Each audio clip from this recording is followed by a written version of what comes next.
What's happening, everybody?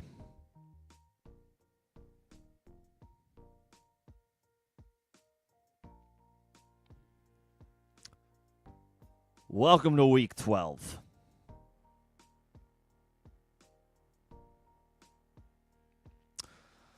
Talking shop ahead of Thursday Night Football, hanging out ahead of Bills-Texans.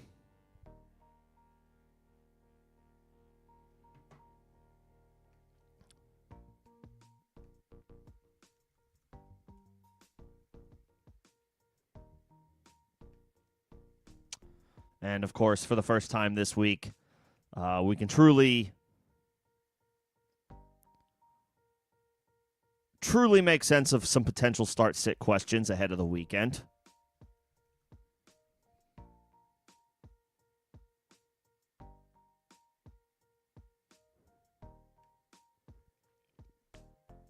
So we can take a look at that. We'll look at the latest injury updates from around the league that we have and a general thought on tonight's game. There isn't too much.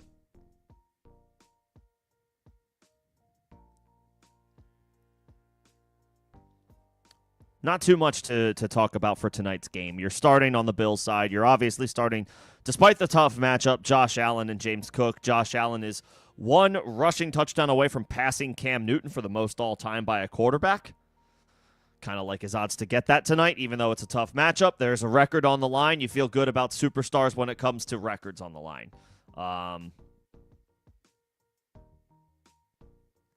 So you feel fine about Allen. You play James Cook. You could possibly go to Khalil Shakir, depending on your options, and if you start three wide receivers, and if it's a PPR league and all that good stuff. Shakir is on the radar. As a wide receiver 3 with wide receiver 2 upside. And then on Houston's side, you can fire up Nico Collins, of course. Collins has been quite good in the past couple of games with Davis Mills, not CJ Stroud, under center.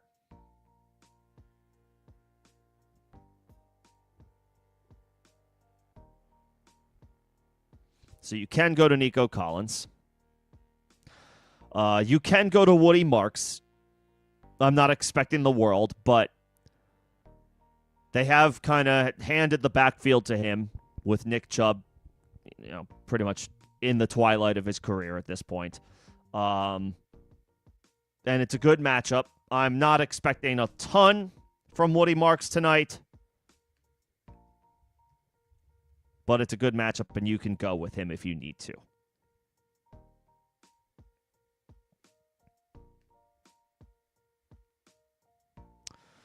That's probably it for this game. You start Josh Allen, you start James Cook, you start Nico Collins, you start Woody Marks. If you play a 3-receiver league, you can rock with Khalil Shakir.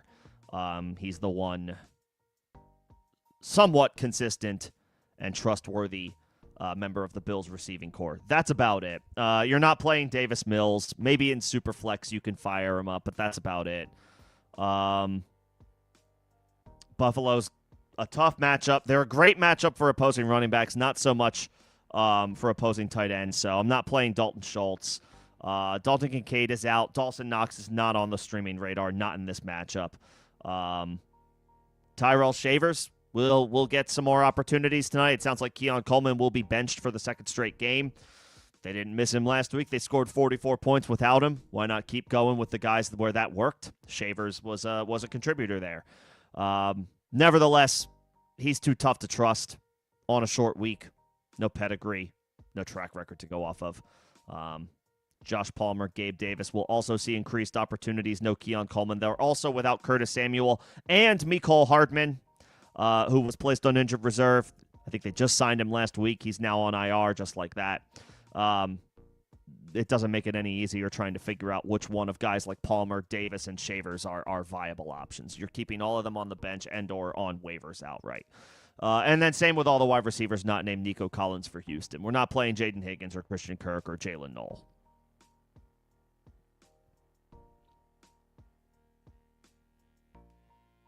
Those are the overarching thoughts for tonight's game.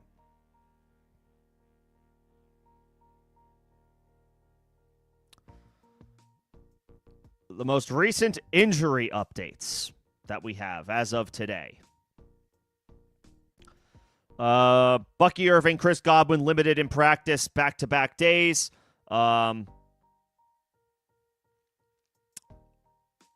Tampa came out and said that when Bucky returns, he will not be given a bell cow workload right away. It wouldn't surprise me if he sat this game outright, and even if he does play, they're probably going to mix in Sean Tucker. They'll mix in Rachaad White on passing downs. Bucky should remain on benches this week, even if he does play outside of the most desperate situations.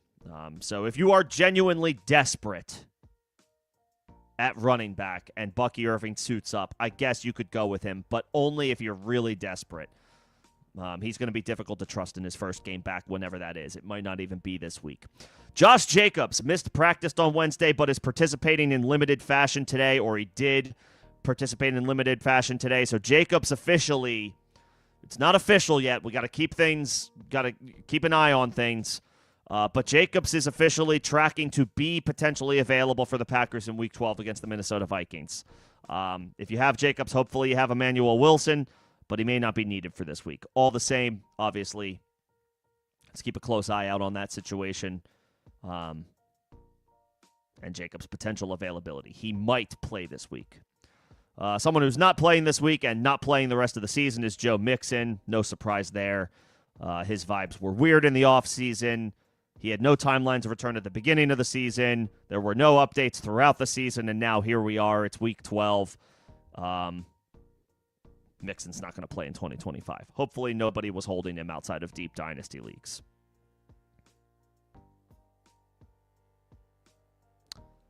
Jacob said worst case scenario is he misses one game. He's trying to play this week, but he definitely intends to play by Thanksgiving. The Packers, I believe, they play on Thanksgiving this year against the Detroit Lions, if I'm not mistaken. For the Steelers, Aaron Rodgers, Jaylen Warren, both limited in practice on Thursday. Jaylen Warren exited last week's game early, could have potentially came back in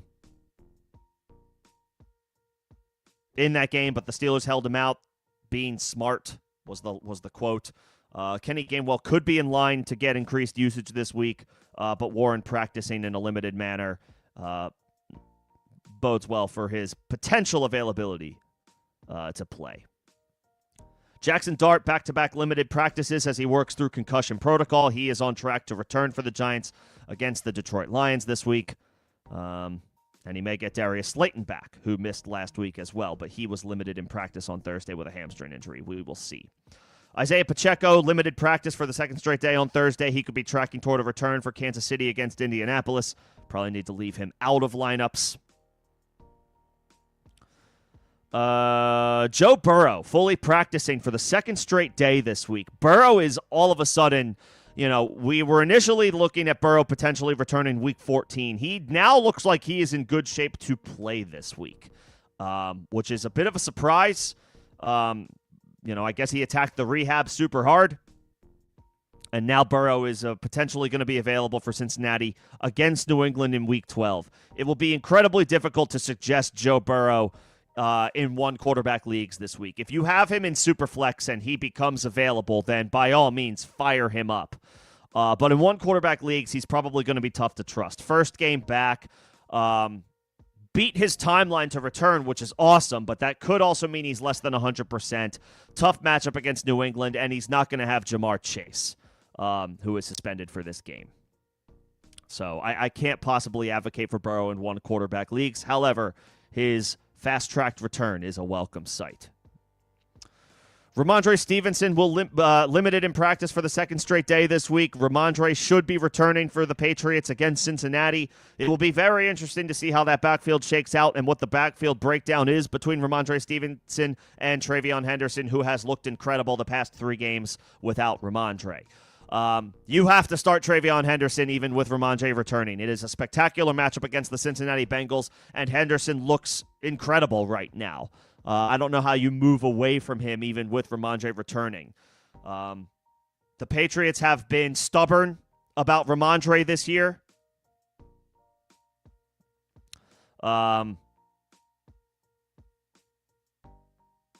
they continue to go back to him despite a lackluster performance and continued ball security issues.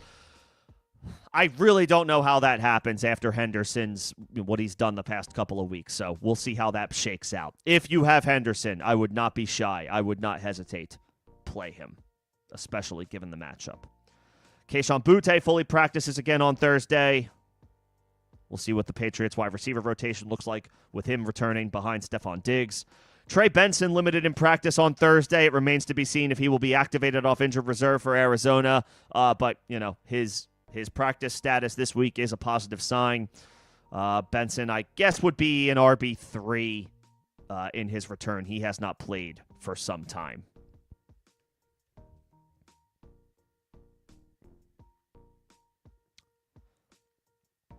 The Jaguars are banged up. Brian Thomas, Brenton Strange, Bishal Tootin all limited in practice on Thursday. At this point, if you have better alternate options to Brian Thomas, I am fine leaving him on your bench. Tootin is interesting. If he's able to play, he got a lot of work last week. I'd be curious to see, has he forced more opportunities for himself in the Jaguars offense alongside Travis Etienne. You can play Travis Etienne. You may be able to play Tootin in deeper leagues if you're desperate at running back, either because of injuries or bye weeks. We'll see how that shakes out. David Njoku not practicing for the second straight day this week, so Harold Fannin is looking good to get tight end one opportunities for the Browns. However, he could be held back by Shedeur Sanders making his first career start. The Raiders defense is not a bunch of world beaters, but Shedeur is a third-string quarterback getting an opportunity for his first career start. We'll see how that goes. Perhaps he relies on Fannin as a big security blanket, big target. But it'll be difficult to trust Fannin, even without Njoku playing this week, which looks likely after he missed back-to-back practices to start the week. All right, those are the big injury updates that we have. I can start taking questions. Let me get into my spiel. Appreciate everybody coming in and hanging out this afternoon or early evening, depending on where you are. Maybe it's nighttime if you're in Europe. Well, it is nighttime. It's just a matter of where you are. If you've been here before, welcome back. If you are here for the first time, welcome in. Hopefully this, it's intriguing enough for you to maybe stick around. Members will get first priority in responses to their questions and comments. That is a perk of being a member of the channel. It does not matter when members ask questions. It could come after your question as a non-member.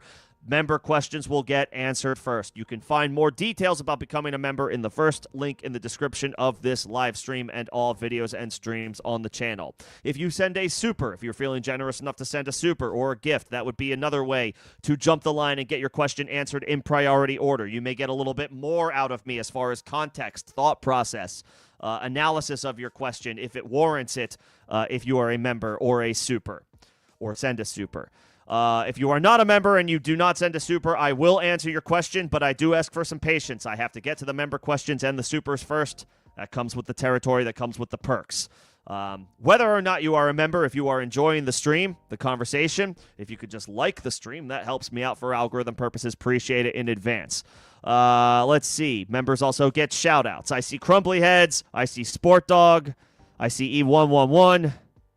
And I see Nino. What's going on, everybody? Thanks for popping in. And everybody, let's get into it. Dotson, Hopkins, or Kirk? You're telling me that's a deep league. Dotson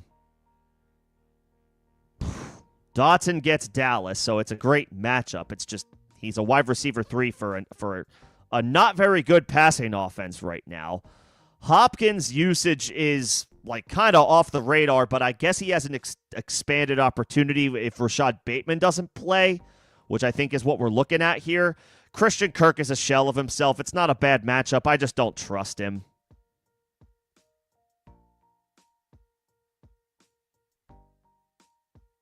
Hopkins, Crumply Heads, because at least he's got Lamar throwing him the ball. Dotson, that's Jalen Hurts, but again, he's the wide receiver 3, and the passing offense isn't good right now. And Christian Kirk, no thanks. I'll take the chance on Hopkins against the Jets with no Rashad Bateman. Michael Wilson or A.J. Brown, though, man, how the mighty have fallen. This is a legitimate, valid question to go. The question is A.J. Brown or Michael Wilson.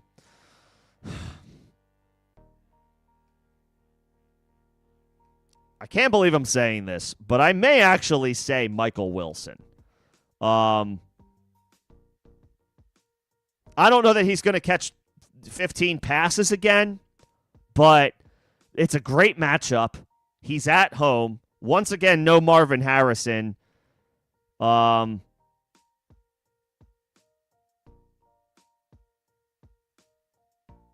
think I would go Michael Wilson. A.J. Brown is obviously the more talented player. Nobody is disputing that. But the Eagles' offense hasn't been good. They are without Lane Johnson for the foreseeable future. He is a major part of their success over the course of his career. The proof is in the pudding. They struggle on offense when he doesn't play. And, AJ's out there. Looks like he's kind of half-assing his routes half the time. He wants the ball, no doubt, but he looks like he's giving up, a chunk of the time out there. I don't trust him right now. It's like fool me once, fool me twice, fool me 11 different times. At what point do we say enough is enough? I think we might be at that point until we see something more. The matchup is great, but the situation stinks. I'll take Michael Wilson. That's insane, but that's where we're at. That's where we're at.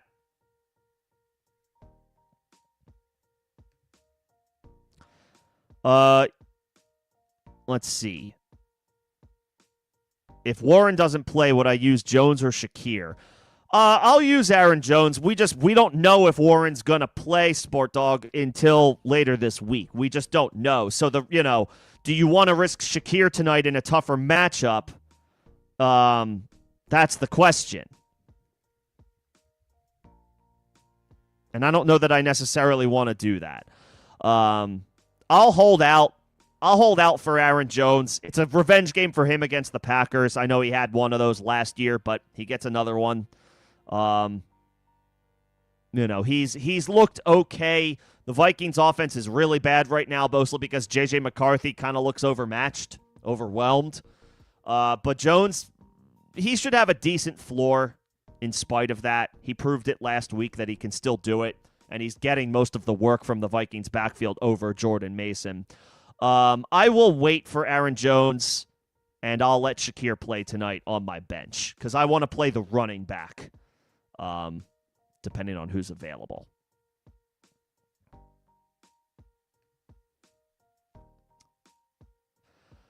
Standard scoring dynasty. Would I drop Caleb Johnson for Wilson? Is that Michael Wilson? Sure. I mean, obviously in Dynasty, Caleb Johnson still has plenty of value, but, well, he should have some value. Right now, he has very little.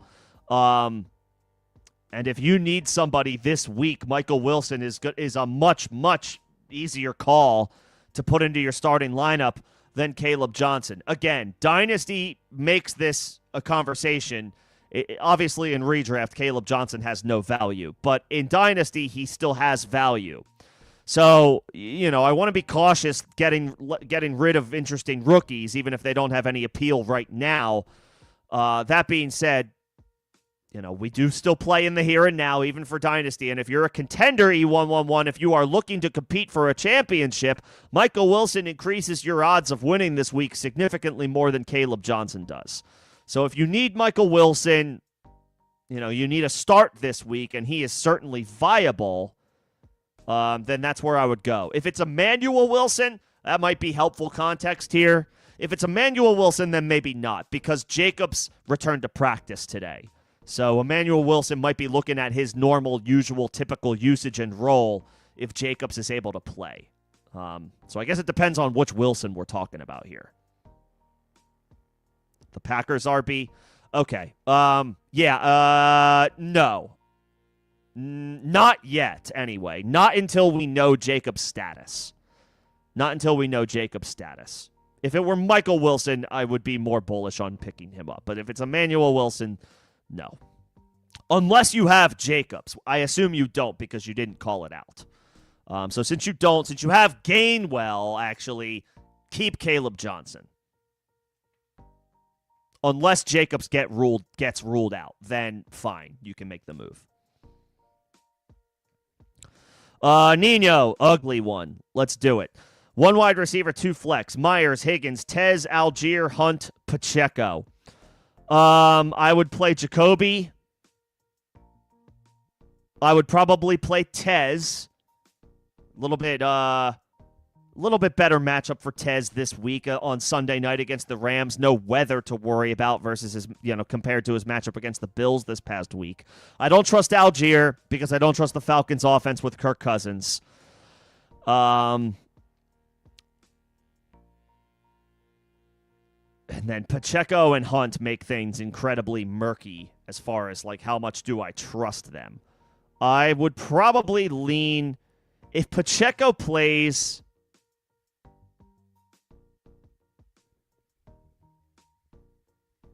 I would probably play Pacheco. Here's what I would do. I would play Jacoby. Decent matchup against the Cardinals. I mean, the Jacksonville's going to have to throw anyway on the road. I'll play Jacoby Myers. I will play Pacheco if he plays, and if Pacheco's ruled out, then you can play Hunt, and I would play Tez Johnson on Sunday Night Football. Once again, the Bucs are without Mike Evans. They're without Chris Godwin. Well, they're probably without Chris Godwin. And even if Chris Godwin plays, he hasn't played in some time. So I wouldn't trust that he has a significant role. I would imagine Tez Johnson works ahead of Chris Godwin for at least this week, and that's even if Godwin's able to play. Could be a shootout in LA. 2 good offenses. The Bucs have lost 2 straight games. I think they're gonna scratch and claw to keep this game close against a very good Rams team. I'll take Tez Johnson, Jacoby Myers, and the Chiefs starting running back, whoever that is. Pacheco if he plays, Hunt if Pacheco's ruled out. That's where I'm going. Let's see.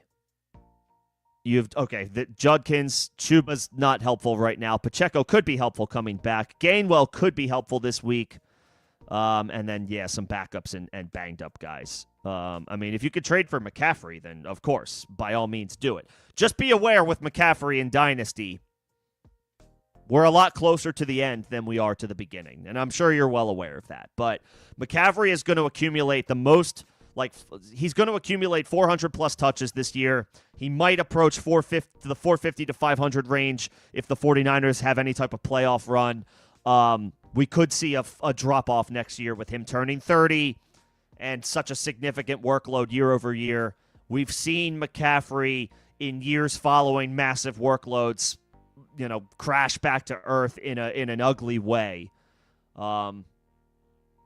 So I would just caution, if you do trade for McCaffrey in Dynasty, I would hope you are already the number 1 team and you're putting yourself over the top for a championship run. That would be the only thing.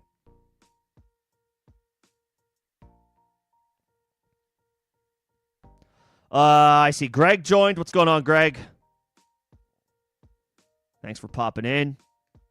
Again, for anybody just joining, member questions, get first response, first priority. I will get to everybody. I see your questions, but one of the perks of being a member of the channel, questions responded to out of order. More details, first link in the description of this live stream.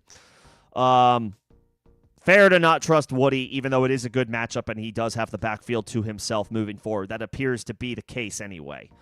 Well, again, we all know McCaffrey doesn't have to be included in these questions. Nico doesn't need to be included in these questions. I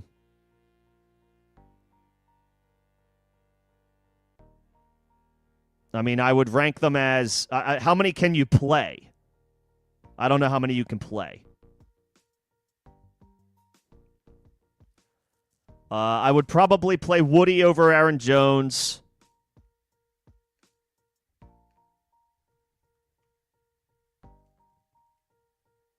Actually, no, I would play Aaron Jones over Woody because it's a revenge game for Aaron Jones.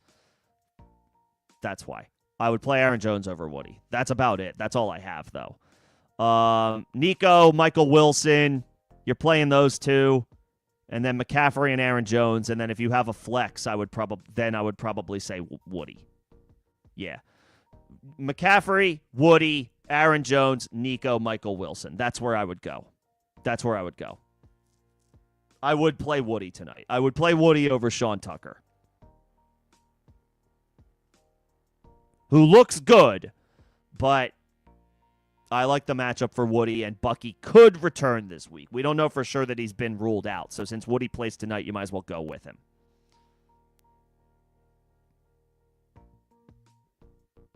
And nobody else on waivers moves the needle for me. I would drop Parker Washington for probably Tyrone Tracy just to give yourself some more running back depth. I would be okay with that move, but I'm not starting either one.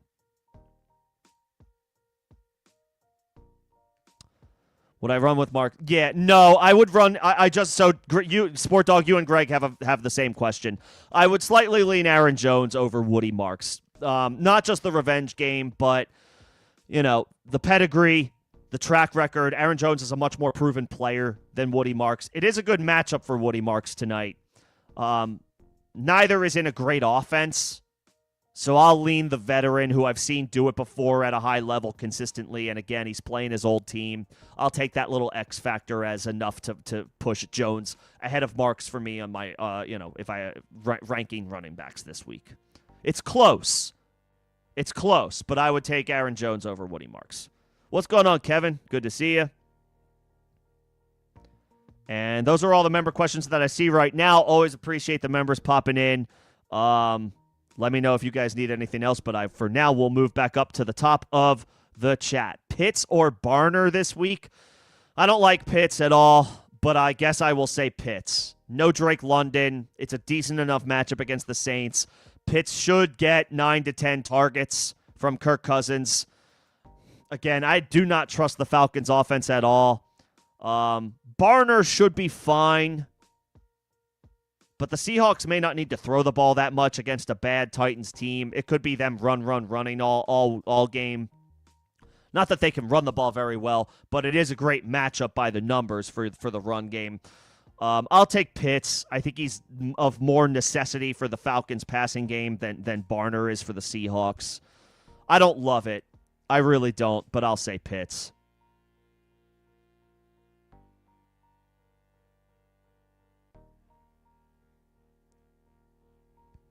And then Achane, Bucky, Charbonnet, Pollard. Yeah, start Marks tonight. Because we don't know if Bucky's going to play. Kenneth Walker got pretty good opportunities last week at the expense of Zach Charbonnet. So I don't really trust him right now.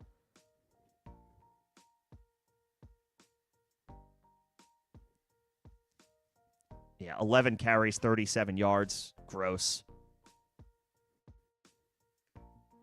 Play Woody tonight, and we'll figure out. Play Woody tonight. We'll figure the rest out later in the week. And for everybody, before I forget, if you play Woody Marks tonight, if you play anybody tonight, put them in a position spot in your starting lineup. Do not leave them in your flex. If you have Woody Marks, move them to a running back spot. You can put any of your running backs in the flex that are playing on Sunday or Monday. Maximize your flexibility for the rest of the week. We don't know what injuries are going to pop up. We don't know who could be ruled out still. We don't know who may be added to the injury report, knock on wood. We see late week, midweek injury additions all the time.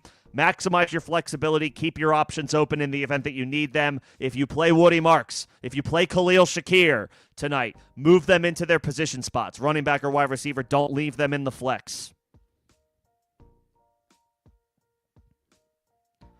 I see some questions from Kevin, and a couple more member questions down here. Thoughts on Jacobs as a flex play this week? We'll see. I mean, he missed practice yesterday. He practiced today. He said it himself. If he misses any time, he plans to only miss one game max, which would be this week. He intends to come back for the Packers Thanksgiving game against the Lions. We have to, obviously, if Josh Jacobs plays, if Josh Jacobs is active, Josh Jacobs is in your starting lineup. We just don't know his availability yet. Tomorrow's practice will be telling, and then, of course, we'll probably get an injury designation on Saturday of questionable. I would expect he's a game-time decision. Have backup plans ready if you have Josh Jacobs, but if you have Josh Jacobs, you're playing him if he's active. So just have if you don't have Emmanuel Wilson, have another backup plan ready to go. That's for anybody who has Jacobs.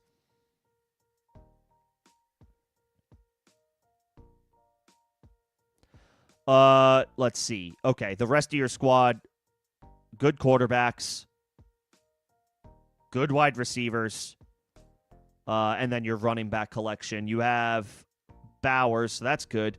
Okay, yeah, I mean, McCaffrey would put you over the top. I guess you're gonna have to give up some combination of young picks or young players and picks. Just keep in mind, again, McCaffrey's shelf life for Dynasty is probably wearing thin. He's 29 years old. There's a lot of wear and tear, a lot of tread on the tires, a lot of, a lengthy injury history. And now we're looking at like a 450-plus touch campaign that he's on pace for the 49ers this year. They are running him into the ground. He can win you a championship this year. Just keep in mind, these next couple of years, they could be volatile. They could be volatile for McCaffrey. Okay, I have my spot in line. What's going on with Bucky? Yeah, we don't know. I mean, he's missing a lot of time. The coaching staff is talking about how he's probably not going to be an every down player when he comes back. That makes sense. We haven't seen him since like week 4. It's been 2 months since we've seen Bucky Irving. It's probably going to be, from the point that he returns, it's probably going to be at least 1 week before we can trust him. And I don't think we can trust him this week. I mean, I would probably plan to play between like Sean Tucker and Wandale. I would probably play Wandale. Montgomery is in a good matchup in half PPR. That's actually not bad. I would probably play Wandale. The Giants are double-digit underdogs to Detroit in Detroit this week. They're going to throw the ball a ton. I would probably plan to play Wandale.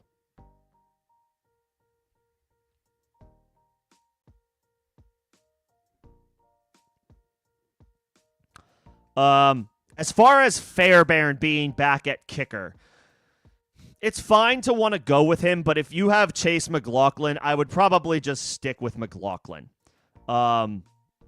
Fairbairn is good, but it's his first game back from a hamstring injury, and I think he's missed a couple of weeks.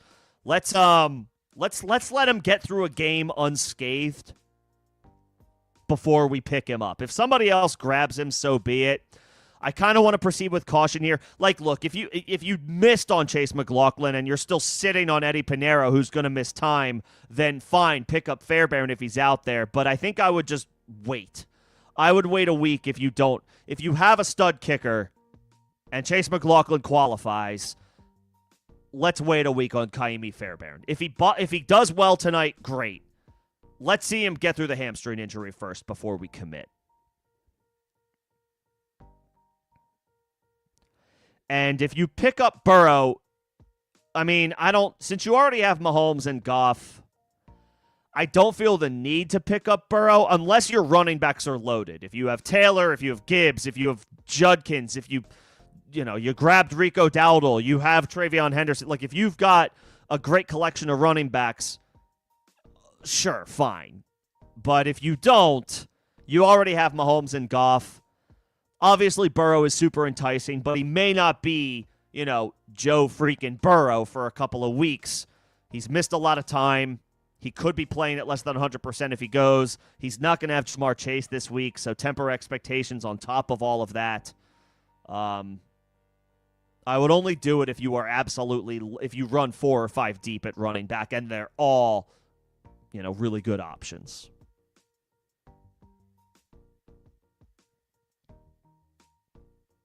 Okay, back up to my spot in line. Trade James Cook for Aaron Jones and Ladd McConkey. Probably not. I mean, Ladd Ladd is a low-end wide receiver 1, so that's enticing. Aaron Jones is probably on the RB2, RB3 radar, like border. Low-end RB2, high-end RB3. Cook is probably a top 7 or 8 running back rest of season. I don't think so. I don't think I would do this. McConkey is interesting. I do have high expectations for McConkey rest of the way. And I know James Cook doesn't have a great schedule rest of the way, but he's on a good offense. He's a top 7 or 8 running back rest of the way. Those are hard to replace. Yes, he's a little up and down because Josh Allen vultures touchdowns, but he's still a top 7 running back, top 7 or 8 running back rest of the way. It's really hard to replicate and reproduce that production after you trade them away. I think I would just stay put.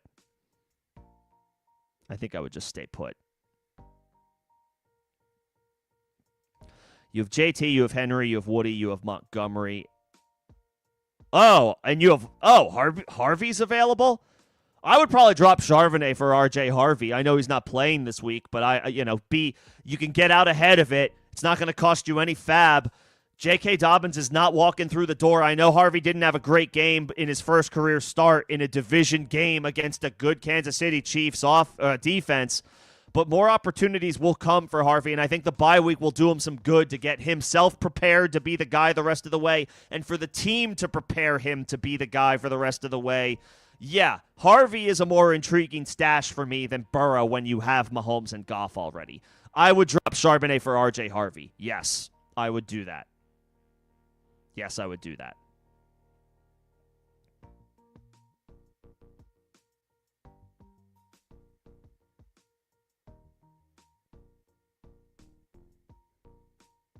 Or hell, you could drop Goff and just rock with Mahomes. You could even drop Goff and rock with Mahomes the rest of the way, to be honest. Take your pick. If you really want to have 2 quarterbacks, fine. Maximize your running back depth. I'd be a little bit more open to that. But if you want to keep 2 quarterbacks and drop Charbonnet, I'm okay with that. Because you have Taylor and Henry to carry you. Oh, you have a positional max. Interesting. Okay, drop Charbonnet. I'm fine with that. I'm fine with dropping Charbonnet to pick up Harvey. I'm okay with that. Let's see. I got the super question or the member questions. I got the James Cook trade question. I would not do that. Jacoby, Purdy, or Caleb this week. That's an interesting one. Jacoby has been awesome and is in a good matchup. Caleb has been really good and is in a good matchup. And Purdy bounced back nicely last week and is in a good matchup. I might go Jacoby Brissett. Did I say Jacoby Myers? I obviously meant Brissett if I did. Or maybe I'm just misremembering. I would go Jacoby Brissett. I mean, he's looked awesome. He's been a top 10 quarterback 3 straight weeks and 4 out of his 5 starts in general. Great matchup at home against Jacksonville. I might go Brissett. They're all good options. Unfortunately, you're probably going to have some good quarterback performances on your bench. But I might go Jacoby. It's such a good matchup against Jacksonville, and he's looked great. Jacoby has been awesome. And their running game is still a mess, so they have to throw the ball.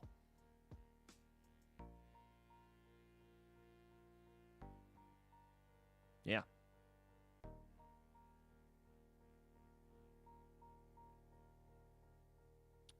I got the James Cook trade question. I would not do it.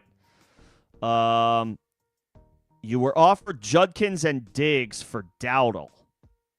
You have Dowdle, you have Jacobs, you have Saquon, you have Henderson, you have Nico, Sutton, Debo, Marv. So Sutton's on bye, Debo's on bye, Marv is hurt. Well, he had an appendectomy. He should be back in another week or 2, but still, wide receivers hurting a little bit for you.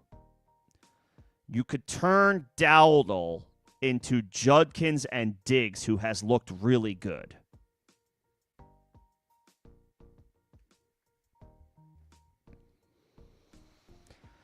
That's a tough pill to swallow.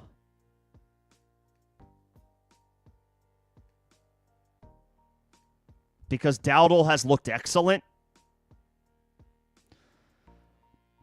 That being said, because you're hurting a little bit at wide receiver, I would be, and you have Saquon and Josh Jacobs to get you through, and you would still be getting a good running back in return in Judkins. I think I'm okay with this if you want to do it. I think I'm okay with that trade. It sucks to give up Dowdle, who I do think is the most valuable piece in this trade, but your running back depth is good. You're getting a running back in Judkins in return, and you're getting a guy in Diggs who has looked better and better as the season has gone on and helps you immediately at a position of need. I think I'm okay with this trade.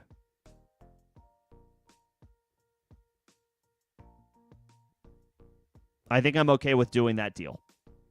I would give up Dowdle for Judkins and Diggs if my wide receiver room was hurting a little bit. Yeah, I mean, will he, go away into oblivion? I don't know. What I do know is Jacoby Brissett is elevating that passing game in a big way right now, and he may keep all these guys viable. The Cardinals don't run the ball very well, and they're not a good team, so they're probably going to be chucking it more often than not. So Wilson could retain wide receiver 3 flex value rest of the way. I think he averages like 50 yards a game. Before last week, he averaged like 30 to 40 more yards receiving per game with Jacoby than with Kyler. Obviously, that's a small sample size, but Kyler has proven he's not, we can't trust him to do this at a high level and support multiple fantasy-relevant wide receivers, weapons in general. Brissett so far has been doing just fine in that department. So, he's definitely a hold for at least a couple of weeks when Marv comes back, Michael Wilson. He's in a good spot right there. I don't think there's any, will he be a wide receiver 1? No. Will he be a wide receiver 2? Probably not. He'll have some value, though.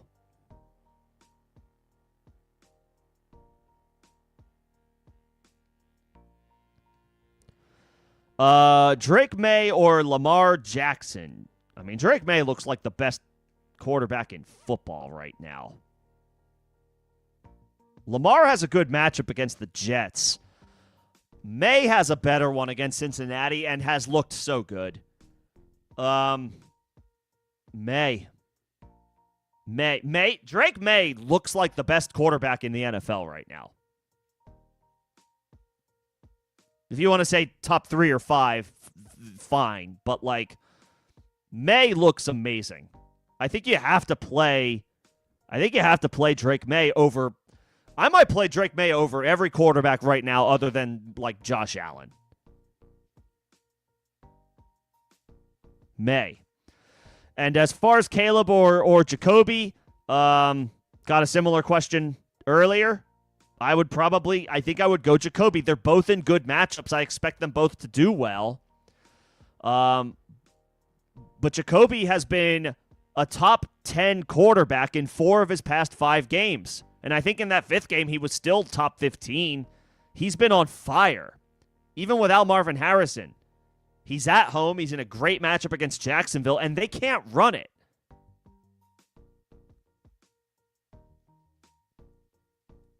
Jacoby. I'm playing Jacoby.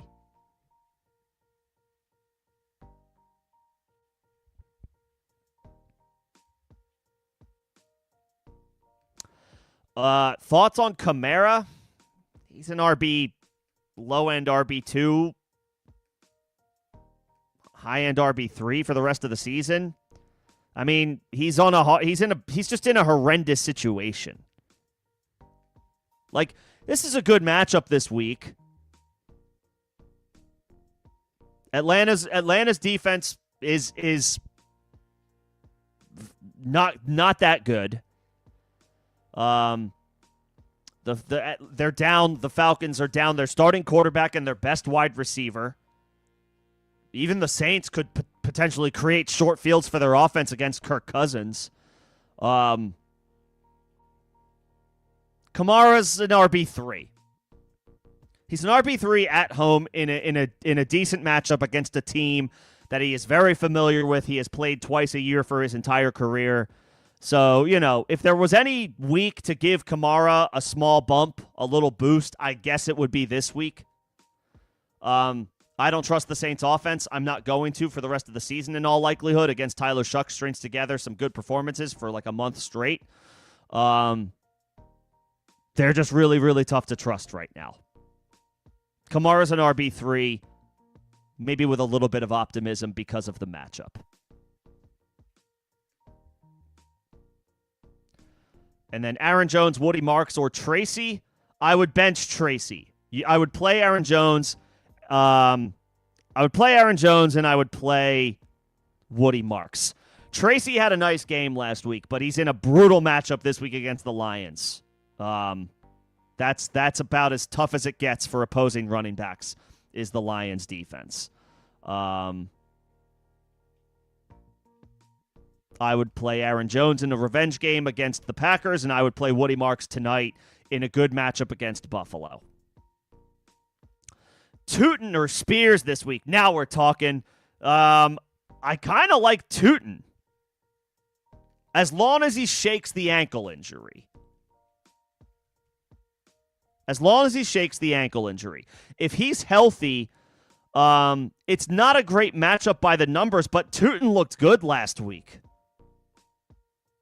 He had 15 carries. Now, yes, Jacksonville blew out the Chargers last week, so they were able to get a lot of work to all their running backs. Maybe that doesn't happen again this week, and Travis Etienne remains more involved and is the primary 1A out of the backfield. But Tootin looked good last week, and Jacksonville's offense is better than Tennessee's. They may not be world beaters, but the Titans are probably the worst offense in football right now. It's too hard to get behind. I think Spears had like 5 catches last week. He's explosive. He's a dynamic playmaker. He is held back by how abysmal the Titans' offense is. I would play Tootin if he's healthy. I would play Tootin. I would roll the dice on him. Tootin doesn't catch the ball. Spears does, so that gives him a little bit of love in full PPR. But again, I'll just take the fact that Tootin looked good last week and Jacksonville's offense is better than Tennessee's, and that's what it comes down to.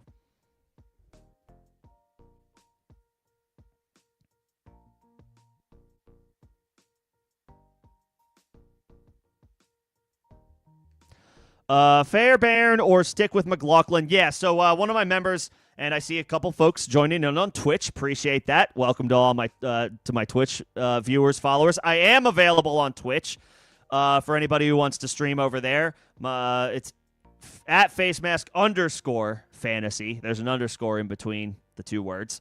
You can follow me on Twitch over there. I am now regularly simul-streaming over there. So welcome in anybody who's watching on Twitch. So I had the same exact question from one of my members. If I have Chase McLaughlin, I'm just going to play Chase McLaughlin in what could be a shootout against the Rams. Fairbairn is very good, and he hits big field goals. He hits long field goals. I'm going to give it a week if I have Chase McLaughlin. If you're coming off of I had Eddie Pinheiro and I haven't picked up a kicker yet, fine. Pick up Fairbairn tonight and play him. But if I have a guy that I believe in as a set-and-forget dude most weeks in Chase McLaughlin, I'm just going to rock with McLaughlin.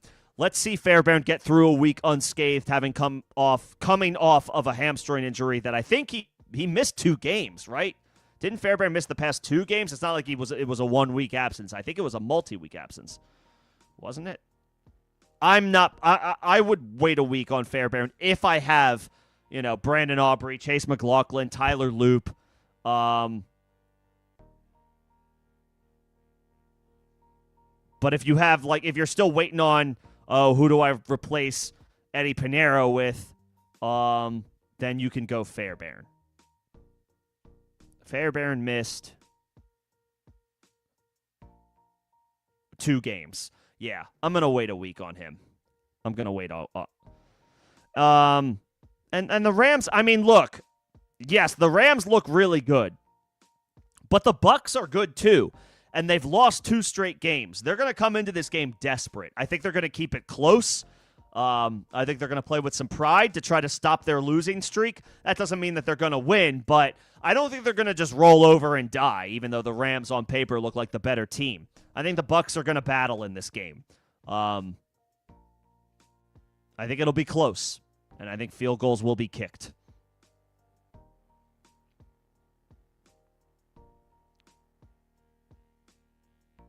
Never underestimate a good team who happens to be on a losing streak. Those teams are more likely to right the ship than bad teams. Duh. That's what makes them good. Woody Igbuka. No, you're not sitting Igbuka. You're playing Igbuka. I'm holding out for Emeka Igbuka. He is awesome. I do not care about what happened last week. He is getting 10 to 12 targets a game, and this could be a shootout against the LA Rams. No weather issues. Last week, the weather was a problem. 20-plus mile-per-hour winds will do that. Igbuka is still a stud. He's a top 10 wide receiver on the season. I am going back to him in this matchup where a desperate Bucs team is trying to right the ship and get in the win column against a playoff potential opponent in the LA Rams. I am holding out for Emeka Igbuka. Did we get any updates about his? I know he missed practice yesterday because of the he got sick, or he had an illness. Chris Godwin fully practiced today. Bucky Irving was limited. That's interesting. I still wouldn't put too much stock in Chris Godwin for at least 1 week. I don't see anything about Emeka Igbuka today. Let me see if there's any update. You're playing Igbuka over DeAndre Swift and Woody Marks. You just are. You just are.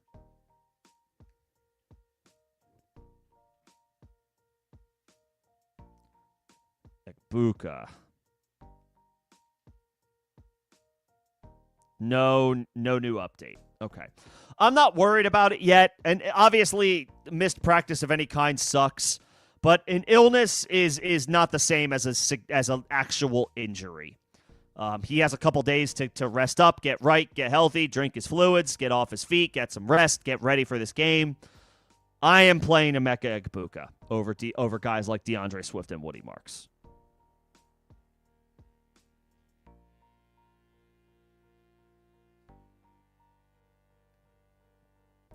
Sit one, Cook, Barkley, Henry, Kyren. That's crazy. You're not sitting James Cook.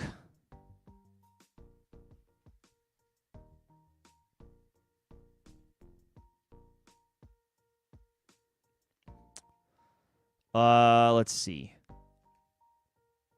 You're not you're not sitting James Cook. You're not sitting Henry against the Jets. And you're not sitting Saquon against the Cowboys. You're sitting Kyren. You're sitting Kyren. That's an excellent collection of running backs. It's unfortunate that you have to sit one, but you're sitting Kyren. You play Cook tonight, you play Barkley, you play Henry.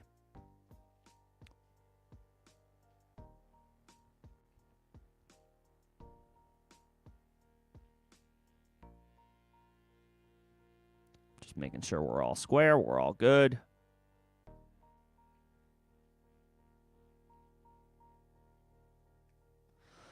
Start 2, ETN, Swift, and Judkins. ETN is on the injury report, but so is Byshal Tootin against the Arizona Cardinals. Swift gets the Pittsburgh Steelers. That's a good matchup.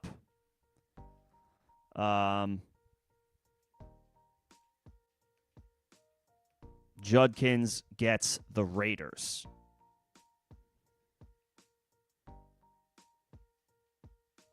And Shadur Sanders is going to start for Cleveland. I think that's enough for. I think that alone is enough for me to not play Judkins.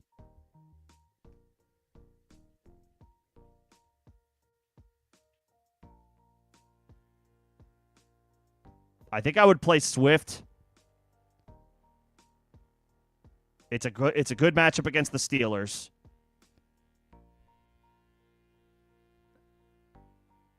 And I would plan to play ETN if he's healthy.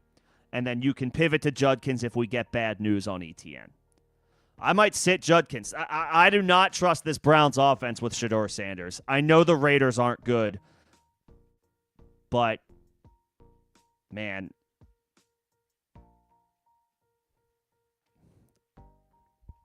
I don't trust Shedeur. So, therefore, I don't trust anybody on the Browns, even somebody as good as Judkins.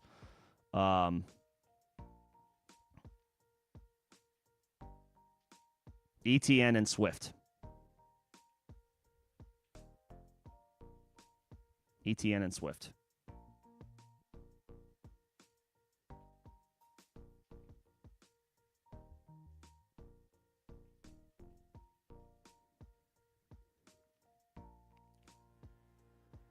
Tootin, Monangai, Ramondre. Okay.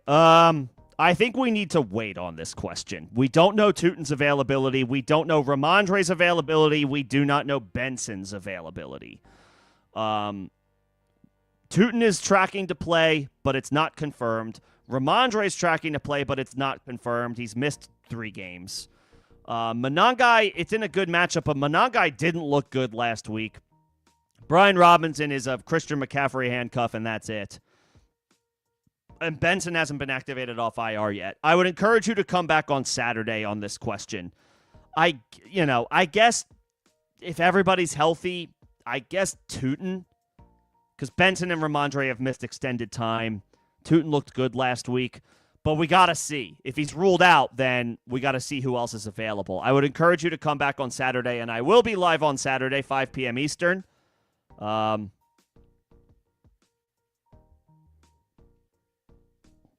For anybody who's available for last call, start, sit, help ahead of the Week 12 slate.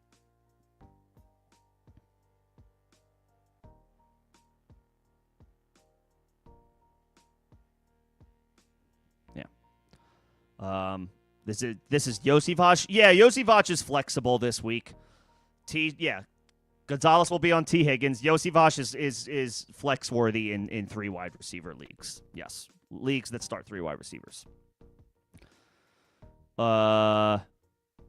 Start Ferguson or Andrews? Probably Andrews. I mean, Andrews is on a little bit of a run, and Ferguson is way behind the pecking order of CeeDee Lamb and George Pickens for opportunities, and the Eagles' defense has been awesome. I'll take Andrews against the Jets. I'll take Andrews against the Jets. Andrews is volatile too, but probably no Rashad Bateman this week. And, again, Ferguson contends with 2 of the better receivers in football right now in Lamb and Pickens for opportunities, and it's just a brutal matchup this week. Brutal matchup this week.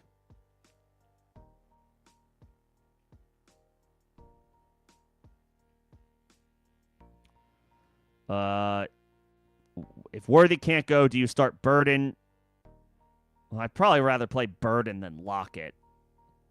Lockett is old, and the Raiders stink. At least Burden has some upside. Burden has some upside as a rookie, getting more opportunities, more playing time in an ascending offense in Chicago. And it's a good matchup against Pittsburgh. I would probably plan to play Burden.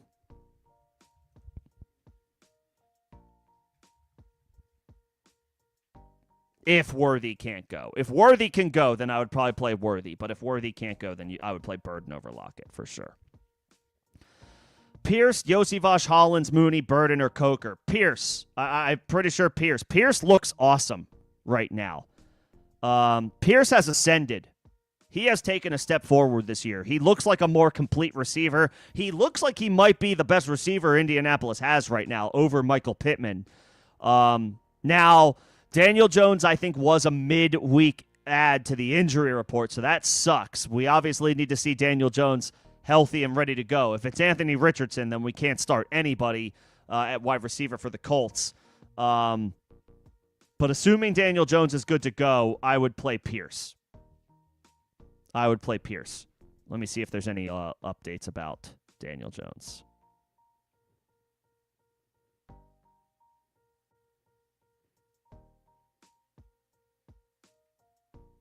calf issue. Okay. Well, obviously, we got to keep an eye on the status of Daniel Jones. If Daniel Jones can't play, then maybe Yosivas. I like Matt Collins, but Keyshawn Butte's coming back. Mooney might be okay, but I don't trust the Falcons' offense.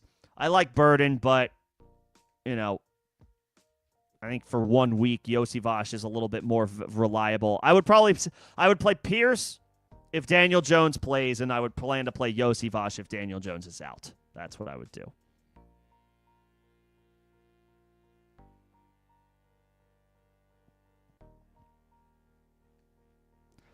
Jacoby Brissett or Brock Purdy. I mean, both are good. You probably can't go wrong with either. I slightly lean Jacoby just because he's on a heater right now, even without Marvin Harrison. Jacoby's killing it. It's a great matchup for both guys. Jacoby against Arizona, Brock against Carolina. They're both good matchups. I'm fine with either one. I slightly lean Jacoby just because he's he's on like a 5-game heater right now. But truly, you could play either one of those guys, and you should be fine.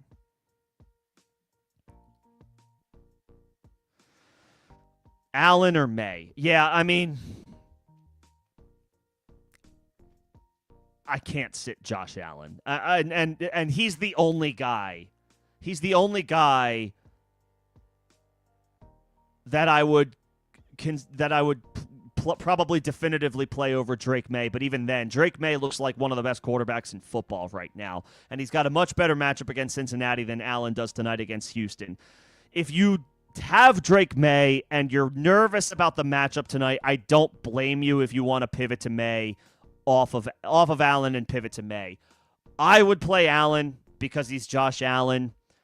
You have the luxury of pivoting to May in a much better matchup and situation, so I don't blame you if you want to go that route. I would play Allen. I know the situation stinks against Houston on a short week on the road, but it's Josh Allen.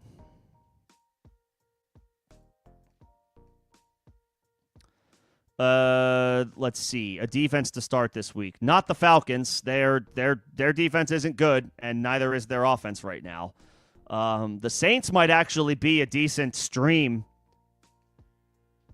against those Falcons. If that's like one of your best options, you could probably do worse than the Saints, which sounds crazy because the Saints defense is awful, but like of course I want to target Kirk Cousins.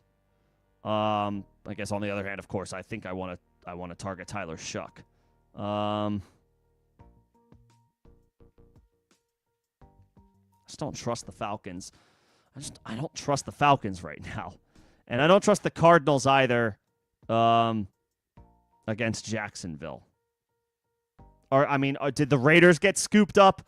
I assume the Raiders probably got scooped up, but if they're available, they're going to play Shedeur. The Raiders stink, but I have no faith in Shedeur Sanders. He's getting his first team practice reps of the entire year, dating back to the offseason. He's getting his first team reps this week. The head coach, the organization said as much. Oh, Shedeur didn't get any first-team reps really throughout practice, throughout the offseason, throughout training camp, and now into the season. These are his first-team reps that we know about. We're in Week 12. He's a third-string quarterback. If the Raiders are available, I know they're not good, but I would play them. And if they're not available, I guess I don't really want to play Atlanta, but I guess I would go Atlanta against Tyler Shuck.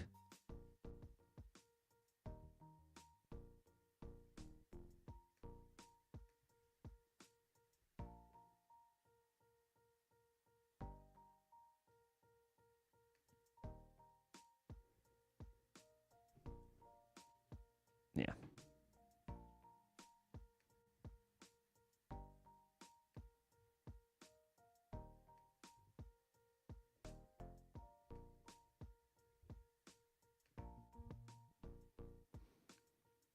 Just checking to see if there are any last-minute injury updates here to keep an eye on.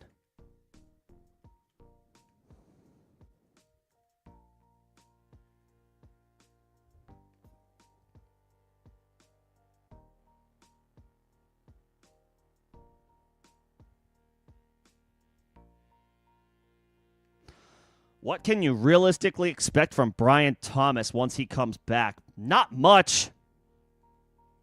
He's a wide receiver 3 right now. I mean, he showed enough talent last year to have some type of hope that he can bounce back and have a nice end to the campaign, but he has been awful. He has come nowhere close to preseason expectations. Yeah, Travis Hunter's gone for the season, but they brought in Jacoby Myers. So it's not like Brian Thomas is guaranteed a 30% target share like he was getting from Mac Jones at the end of the season last year.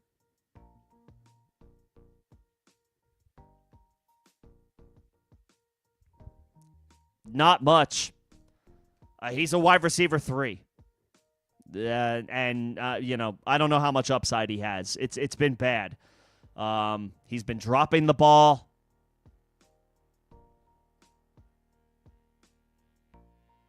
He's not producing. He's not producing. He's a wide receiver 3 with a little bit of wide receiver 2 upside based on the talent that we saw on display last year. But the confidence level is a far cry from what it was in 2024.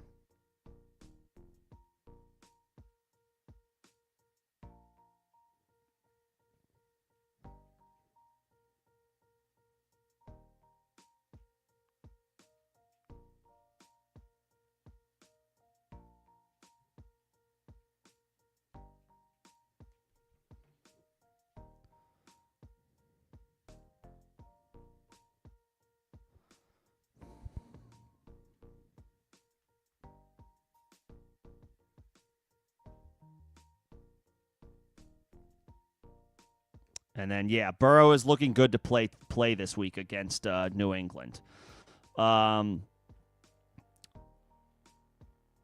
If you already have Dart,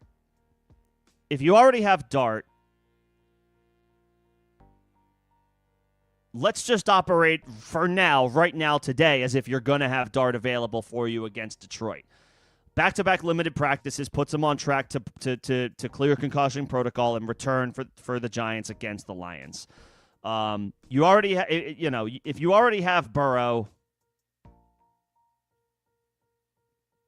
or maybe you don't have Burrow, but if you have Dart, plan to play Dart. We'll worry about a potential backup quarterback on Friday or Saturday when we definitively know Dart's status. If he clears concussion protocol, you don't need to worry about Love or Lawrence.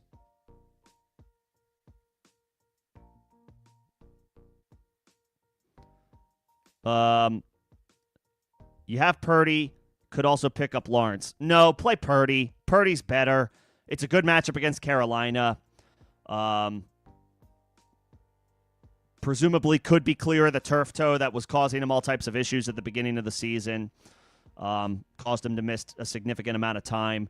He got through last week's game unscathed by all accounts. I haven't seen him on the injury report this week, so that's a good sign. Play Purdy. Play Purdy against Carolina.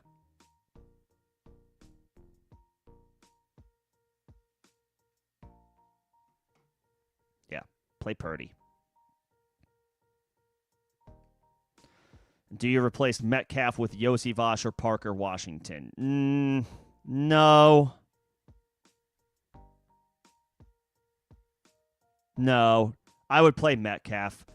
It's a decent enough matchup. If Aaron Rodgers plays, I know he's working through a wrist injury, but I think it's to his non-throwing hand, so that's good. Rodgers, he gets to play the Bears. He's got a long history against the Chicago Bears. This could be his last game against the Chicago Bears for his career. He's probably going to want to do as well as he possibly can against a beatable defense. Metcalf helps him get there. Those guys are not, just because Yossi Vosh has an expanded opportunity, it's not enough. And I know Metcalf has only just been okay. I'm not moving Yossi Vosh or Parker Washington ahead of Metcalf in my rankings. No, I would play Metcalf.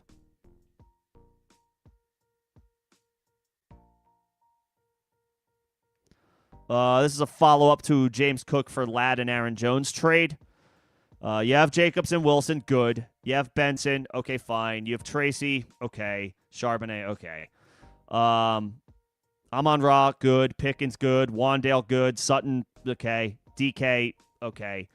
No, I would, again, I still say no, because you've got two studs in Amon-Ra and George Pickens. So while it would be nice to get Ladd McConkey, you'd be down to Jacobs, Aaron Jones, Benson. No, I would keep James Cook. I would keep James Cook. I think he boosts your floor and your ceiling. He makes your running back room significantly better. Ladd would be a nice upgrade over your other wide receivers, but, going from Cook to Aaron Jones with so many other question marks, Benson, Tracy, Charbonnet, I'd rather have a more sure thing at running back, and you have that in James Cook. I don't think I would do that deal.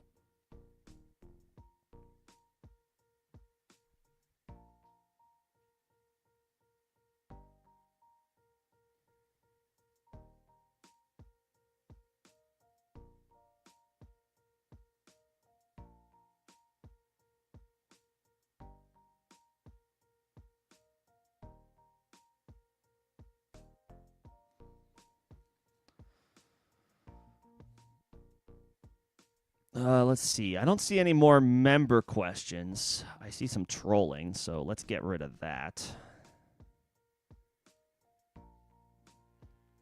Don't see any other member questions popping in.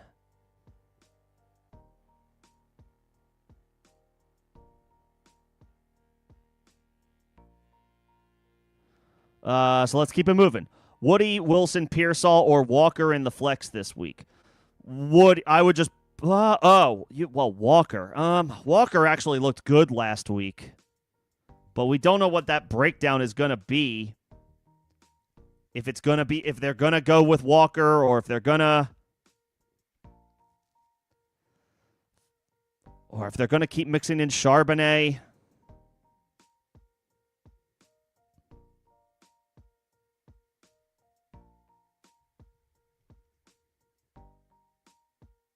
I might go Woody.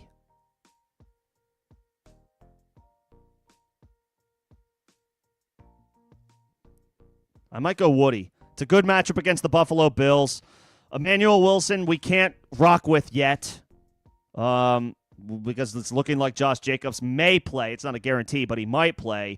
Pearsall, we got to see it first. Didn't do anything last week. He missed a lot of time. Should bounce back okay in this game, but let's see it first.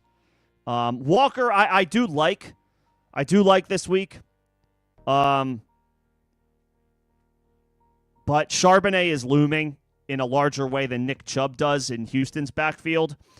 And maybe we should see Walker string together a couple of back-to-back performances before we commit all the way back to him. I slightly lean Woody over Walker for this question. Slightly lean Woody.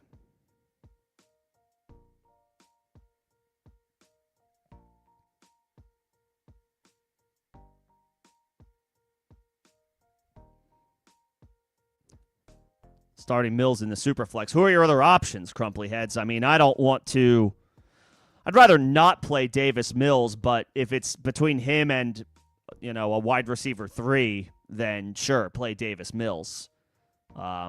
Depends on who your other options are. But, I mean, that doesn't get me super excited. But he's viable in Superflex, but it doesn't really get me excited.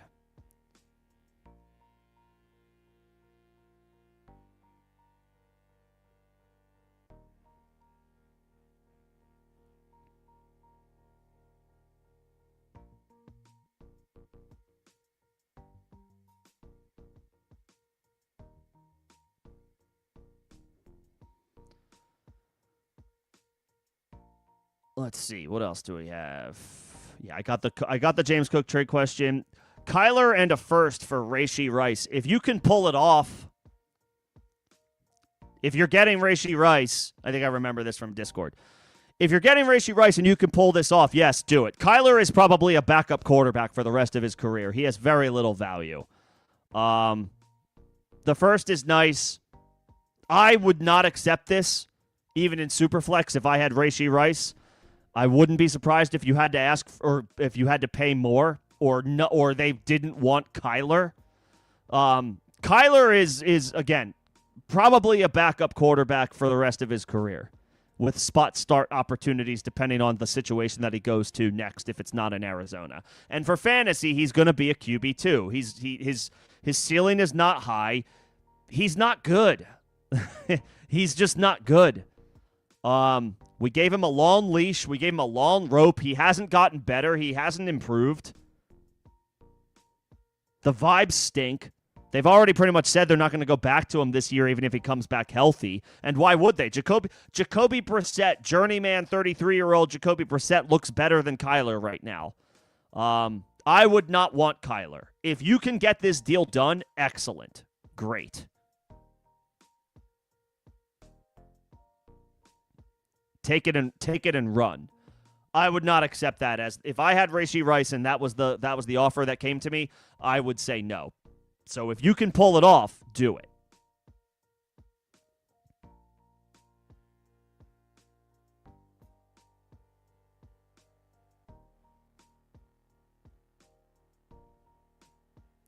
Do you drop Burden for Quentin Johnston? No. Johnston's been quiet recently. Play Burden in a good matchup. See what he can do. See if he's worth hanging on to. I wouldn't worry about Quentin Johnston right now.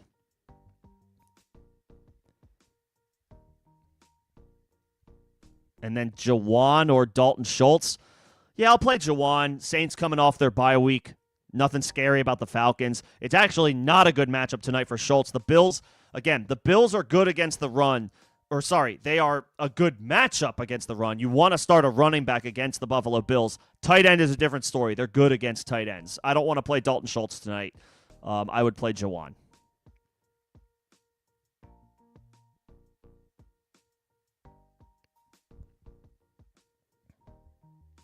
And yeah, you're hoping if you picked up Wilson. First of all, if you picked up Wilson because you have Jacobs, well done. You're protecting yourself. If Jacobs plays, you got to play Jacobs. But if Jacobs is out, then obviously Wilson becomes an obvious start. If Jacobs is in, you're not playing Wilson. You are playing Jacobs, though.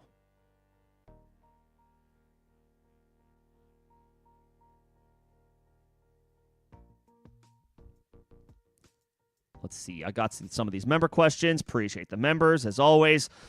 Knox, Taysom Hill, or Strange this week? Oh, boy. God. Knox cannot be trusted at all. Taysom Hill can't be trusted at all. And Strange is, I guess, working his way back from injury. So could be interesting. But tough to trust.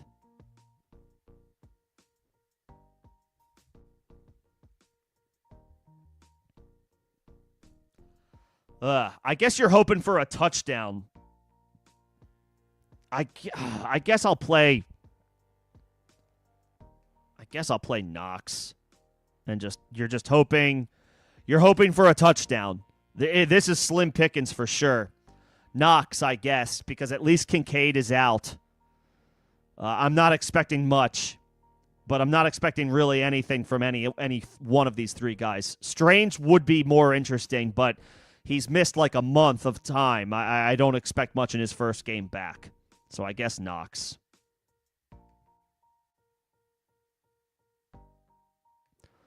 Tucker or Hollins? Tucker. There's more opportunities for Tucker in the Raiders' passing attack. He had a good game against the Cowboys. They play the Browns, tough matchup, but they don't have anybody else. The Patriots have a lot of wide receivers, and Kayshon Boutt's coming back. So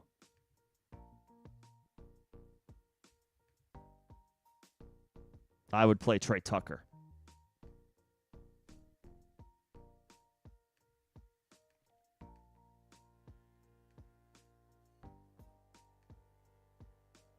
I would play Trey Tucker.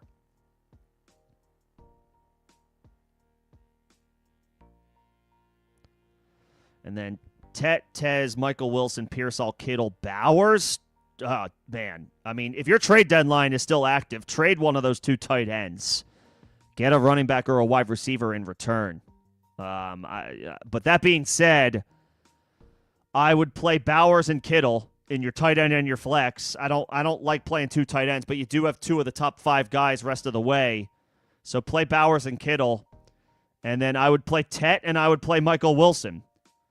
Tez is an ancillary piece. Tet is a primary focal point of the Panthers' offense. Michael Wilson will be a focal point of the Cardinals' passing offense this week. And Pearsall, we need to see it before we go all the way back to him. He missed a lot of time. He didn't do anything last week. He should be fine this week. Now 2 weeks removed from returning from injury, but still didn't see much last week. Go with Tet, who had a huge game. We saw the ceiling, and we saw the ceiling for Michael Wilson. I would go back to those 2 wide receivers, and I would play those 2 tight ends. I'll play Bowers and Kittle.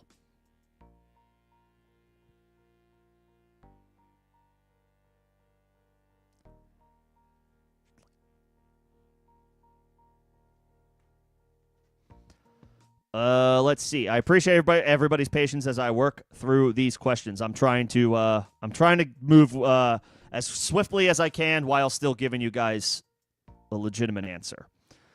Caleb, Darnold, Bryce Young. If you're leaning Bryce Young, I don't want to ever tell anybody to go away from your gut, but I would probably play Caleb. He's been a QB1 this year. It's a great matchup at home against Pittsburgh. They're giving up a lot of production to opposing passing games, quarterbacks and wide receivers alike. I like Darnold. It's a good spot against Tennessee. But Caleb feels a little bit safer at home versus Darnold on the road. And Bryce had a great game last week against Atlanta. Let's see if he can do it 2 in a row on the road before we go back to him. I would personally go Caleb. If your gut tells you Bryce and you believe in Bryce and you want to play Bryce, go with your gut. If you're not jiving, and I say this to people all the time, if I give you an answer and you don't like the answer, that's okay. If I tell you my thoughts, my answer, and you say to yourself, I disagree, I'm going with my guy, I'm going with what I believe in, do that. Go with what you believe in, always. It's okay for us to disagree. That's what makes this great. That's what makes this fun. If you believe in Bryce in your heart of hearts, play Bryce. But he hasn't been great for his career on the road. He had a great game on the road last week. He's got another road game back-to-back against San Francisco. And it's a good matchup by the numbers. Let's see if he can do it 2 games in a row, 2 road games in a row before I say, hell yeah, let's rock with Bryce Young, QB1. I'll go Caleb at home against Pittsburgh. That's my suggestion. Good matchup. Caleb's got a little bit better of a track record as far as QB1 performances this year. I'll take Caleb. But if your heart is telling you Bryce, your gut is telling you Bryce, go with your gut. That's for anybody. If my answer is something that you're like, I don't agree, I was kind of hoping you would say something else, go with your gut. Always go with your gut. If you feel something, follow it. If it's like an instinct or whatever, follow it. I'm just here to have a conversation with y'all.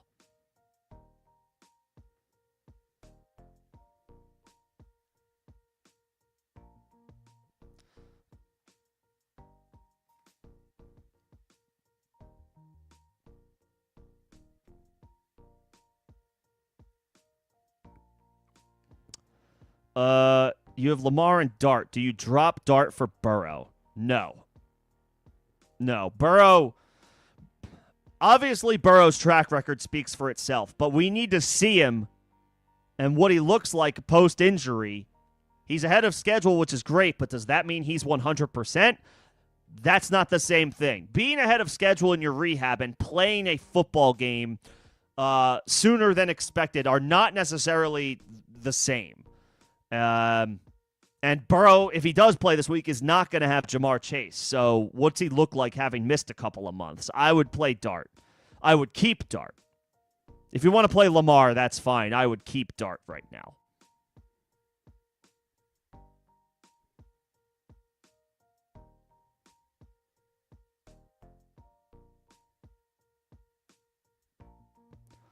Lamar or Drake, I think I already got that. I would play Drake May. There's only one quarterback I would play ahead of Drake May right now. That's how well Drake May is playing. The only quarterback I would play ahead of Drake May right now is Josh Allen. And you can even debate that Drake May is the top quarterback on the slate because of Allen's matchup tonight against Houston. Play Drake May. Start Marks over Judkins. I'm fine with it.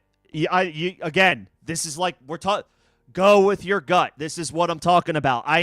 Now I will tell you I am in lockstep with these thoughts. I got a bad feeling about Judkins because I have a bad feeling about Shedeur Sanders. Marks is in a good matchup at home against the Bills. I feel better about that. Is Judkins the better player? Obviously. Marks is not as good of a football player as Judkins, but he is in a much better situation. Which is crazy to say because it's not like Houston's offense is awesome. But I do not trust Shedeur Sanders. So, yeah, I would play Woody. I would play Woody over Judkins.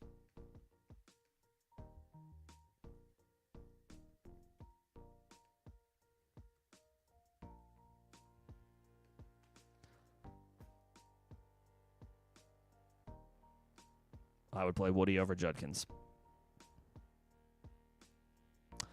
Let's see. You have the Texans defense. They're usually great. Obviously, this is not a great matchup. Or you could pivot to the Raiders against Cleveland. And I'll stop there because I'm not going to play the Bills defense on the road, and I don't really want to play the Saints. I would probably play the Raiders. I would probably pivot to the Raiders. I don't want to drop the Texans. They've been really good. But I do not want to play them tonight against Josh Allen. They might be fine. They might be okay at home on a short week, but I don't know that I necessarily want to roll the dice on that when I can target the Raiders and play them against Shedeur Sanders, who I do not believe in.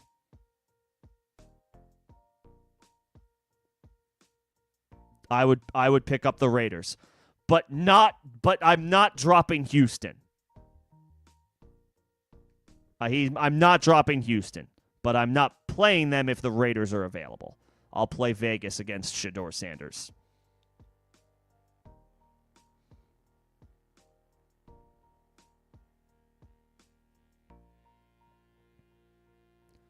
You traded Lamar and Monungai for Bucky and Rome? Yeah, that's a good deal. That's well done. You might not have Bucky this week. We don't know if Bucky's going to play. I would almost operate as if he's not going to play. Because even if he does, we're not going to see him get a full workload.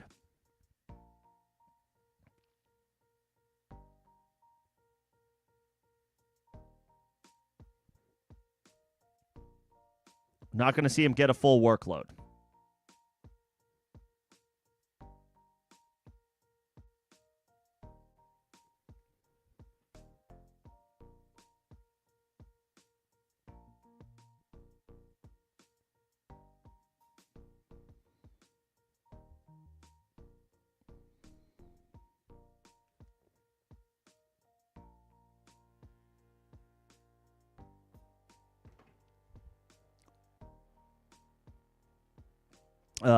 Pittman or Diggs?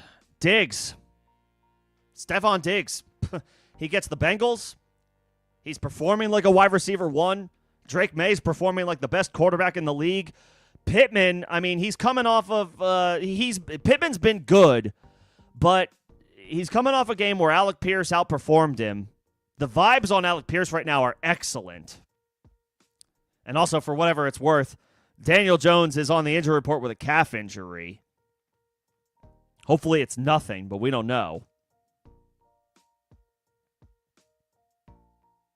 Pittman has been, a wide receiver one on the season, but Diggs is honestly nipping at his heels. He got off to a slow start, but also, he was coming into the season having, recovered from an ACL injury last year. I mean, and the vibes are right now, like, is Pittman going to hold off Alec Pierce as their wide receiver one?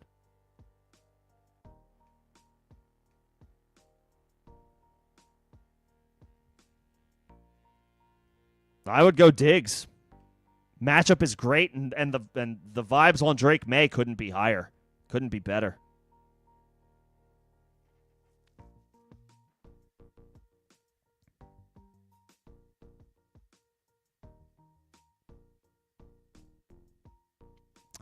What's going on, Evan? Just seeing you popping in. Again, let me get the member questions first, but I do see everybody's questions. I will get to them in the next 30 minutes leading up to kickoff of Bills-Texans. I don't want to play. Is this one quarterback, Evan? I'm waiting for Dart. If Davis Mills is your alternative, I am waiting for Dart, and I will pick up another quarterback playing on Sunday if Dart can't go. I'm not playing Davis Mills tonight if Jackson Dart is my alternate option. I want to wait for Dart, even in Superflex. Okay, well, no, I want to hold out on Dart. If Dart didn't practice, then okay, fine, play Davis Mills. But I know this could be dicey. This could be tricky. But the fact that Dart practiced in a limited fashion yesterday and today puts him on track to return and clear concussion protocol. It's obviously risky because you've got Mills going tonight and you could play him. But I want to hold out for Dart. And the fact that he's limited practice back-to-back is a good sign for him to clear concussion protocol and return. Let me see if there are any new updates about Dart. Still limited on Thursday. Let's see. There was a chance he would gain clearance from protocol, but that didn't happen. He'll need to be cleared by an independent neurologist in order for him to play on Sunday.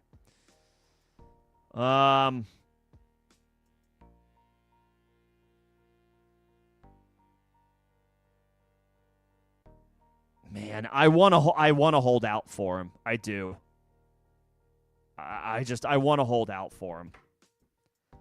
I guess it depends on your risk tolerance, Evan. I would hold out for him and hope for the best, and then I guess depending on your alternate options, if Dart can't go, if Dart can't go, and you don't play Mills, like what's your next best thing? That, I guess, would be what I would want to know. If it's nothing good, if it's like my depth isn't great, or I've guys hurt or on bye and I don't have a viable play, and you're worried about it, then okay, fine. You could go to Mills tonight. I would prefer to wait for Dart. I guess for me it comes down to what is your emergency option if you don't play Mills, wait for Dart, and Dart ultimately gets ruled out. Like, what is your emergency option? That's what I would want to know.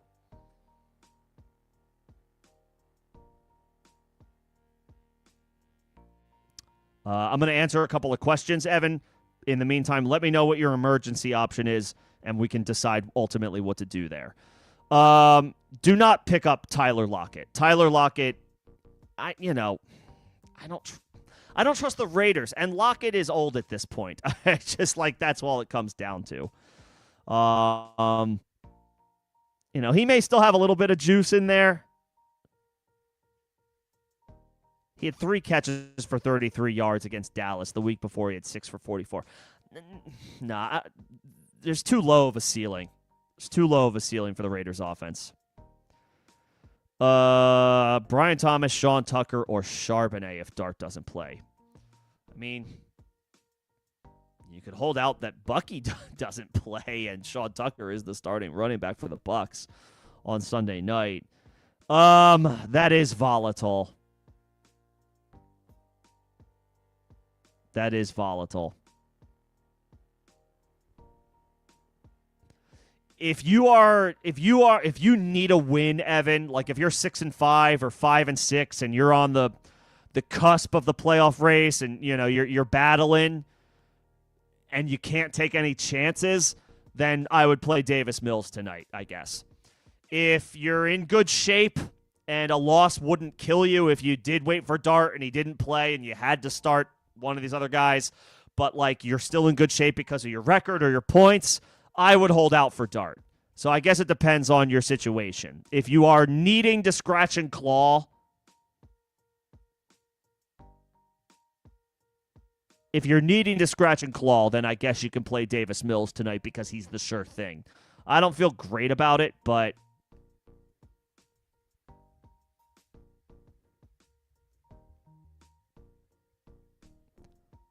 I would personally rather hold out for Dart. I would rather hold out for Dart and swing for the fences. That's just me. So it's a question of risk tolerance, I guess. How big of a roll of the dice do you want to take? I want to be optimistic about Dart and operate as if he's going to clear concussion protocol today, before Sunday. And the limited practices this week do give him that chance. So I would want to hold out for him. Yeah. You can play Mills in Superflex. You can. I just don't get excited about it. I'm not super excited about Mills.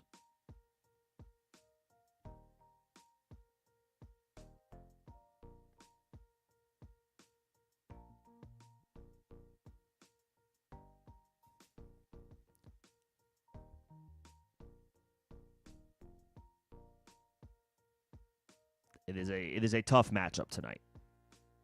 Tough matchup. Let's see. Trade question. You offered Saquon and Debo for Chase Brown and Rashee Rice. I mean, if you can get it, take it and run. I mean, I'd much rather have the Chase Brown, Rashee Rice side. Saquon is a great individual talent, but he is not putting up the numbers that he was last year, and the Eagles' offense has been struggling. Debo is old. The Commanders' offense stinks. I know he had a touchdown in Madrid against the Dolphins. I don't care. Rashee Rice is significantly better. I would honestly be surprised if you could get it done. I would be surprised if you can get it done. But if you can get it done and you acquire Chase Brown and Rashee Rice, I would say pat yourself on the back.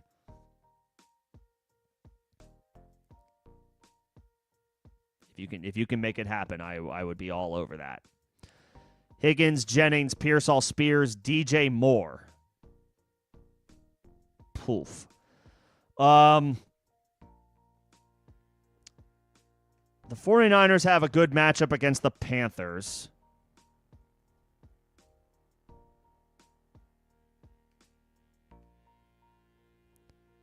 Higgins is tough to trust. He's had some touchdowns this year, but he's tough to trust. Spears is tough to trust. He's a good player, but the Titans' offense stinks. And I don't really want to play DJ Moore either. I think I would play your 49ers. I think I would play your 49ers, Jennings and Pearsall.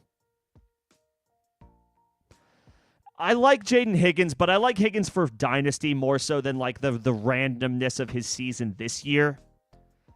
They are underdogs tonight. Houston is 6-point home underdogs. That's the last I checked. So they will be throwing. It's not a great matchup, and like, Nico could have a big night, or the production could go to Jalen Knoll or Dalton Schultz, even though it's not a good matchup for either one of them. I think I would play your 49ers, Jennings and Pearsall. I'll take the upside potential of Spears to catch some passes out of the backfield and maybe make a play or two. I don't trust DJ Moore, but I guess I'll take him in a good matchup against Pittsburgh. I think I would sit Jaden Higgins.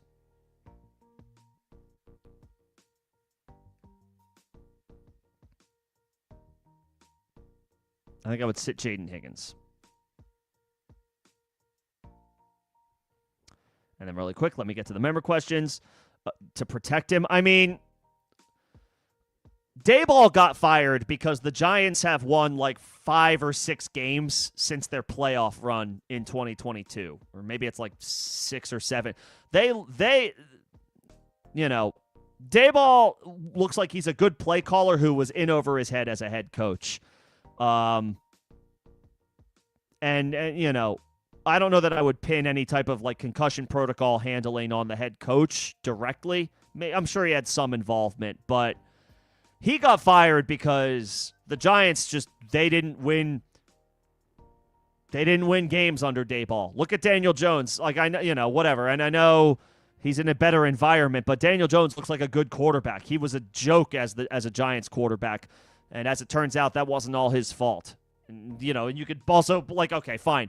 Roster construction, maybe not all on the head coach, but still, the job of the head coach is to put your players in the best position that they can to succeed. And I don't think Daboll did that. I think Daboll failed to do that. So that's why he got fired. If Dart clears concussion protocol, they will play him. They will play him. I want to believe that Dart will clear concussion protocol. Again, it comes down to your risk tolerance and what you think, like how much of a gamble can you take?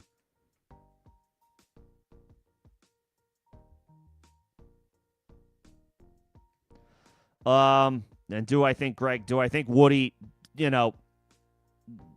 I think Nick Chubb is in the twilight of his career. I think injuries have taken their toll. I think wear and tear and age at this point have taken their toll. Nick Chubb has 8 carries the past 2 weeks. I think they're rocking forward with Woody. I do not see Chubb working his way back into the mix unless it's out of necessity, which would mean something happened to Woody. Younger, fresher legs, gives them more juice now than Chubb does. I don't think they're going back to Chubb as anything more than satellite option,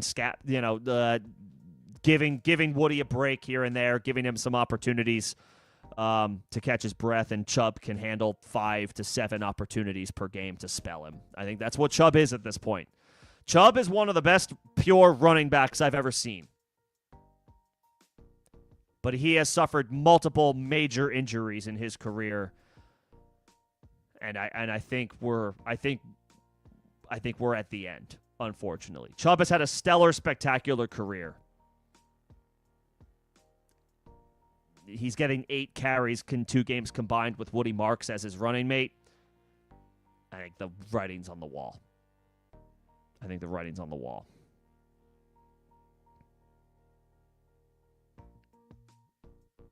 And as far as Nico's stats, I mean, it's a very small sample size with Mills. There's no doubt Stroud has struggled recently. He has not looked good dating back to last year. Maybe it's a Stroud problem. If Davis Mills balls out tonight in a tough matchup against the Buffalo Bills, it might be C.J. Stroud. The problem is he is still young, and they're probably not going to go away from him once he's healthy. But Davis Mills is making an interesting argument right now that maybe it is C.J. Stroud. The sample size is too small to make any definitive calls, but tonight's game should be interesting from that perspective, from that viewpoint.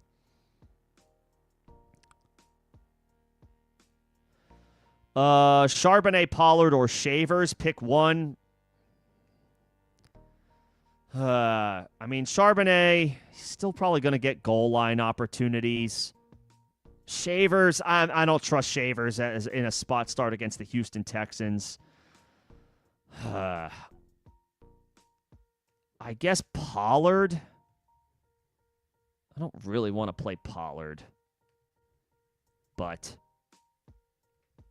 I don't trust Charbonnet after an 11-carry, 37-yard performance. He's been so inefficient this year. He's just been coming through because he has been getting goal line opportunities, Charbonnet has. But Walker got an expanded role last week.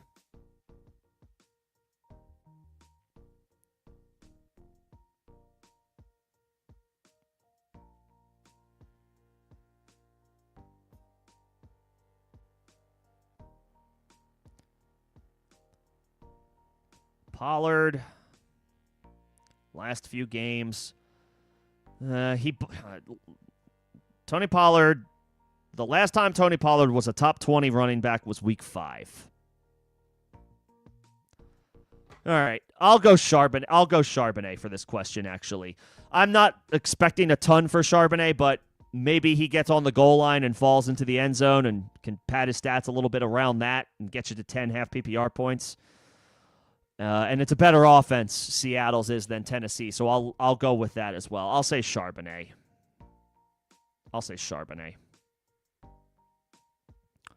And then, do you trade Ja'Cory, Krosky, Merritt, and a first-round pick for one of those wide receivers? I mean, look. Yes, if you can.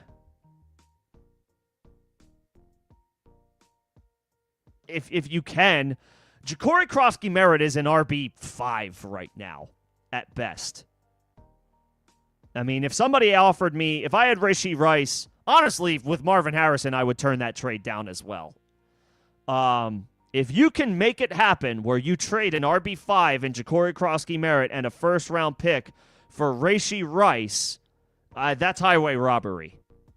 Rashee Rice is a dynasty wide receiver 1. Ja'Cory, Krosky, Merritt is a dynasty running back 5 or 6. If you can pull it off, by all means, do it. I would be stunned if you could, though. And I would even say the same for Marvin Harrison. No, Marvin Harrison is not a dynasty wide receiver 1, but I do think he's a dynasty wide receiver 2. Maybe kind of a boring dynasty wide receiver 2, but he's a dynasty wide receiver 2. Ja'Cory, Krosky, Merritt is a dynasty RB 5 or 6. I would not. That's not a needle mover for me to get a first-round pick in the trade for either one. I wouldn't accept that offer, but if you can get it done, then by all means, make it happen.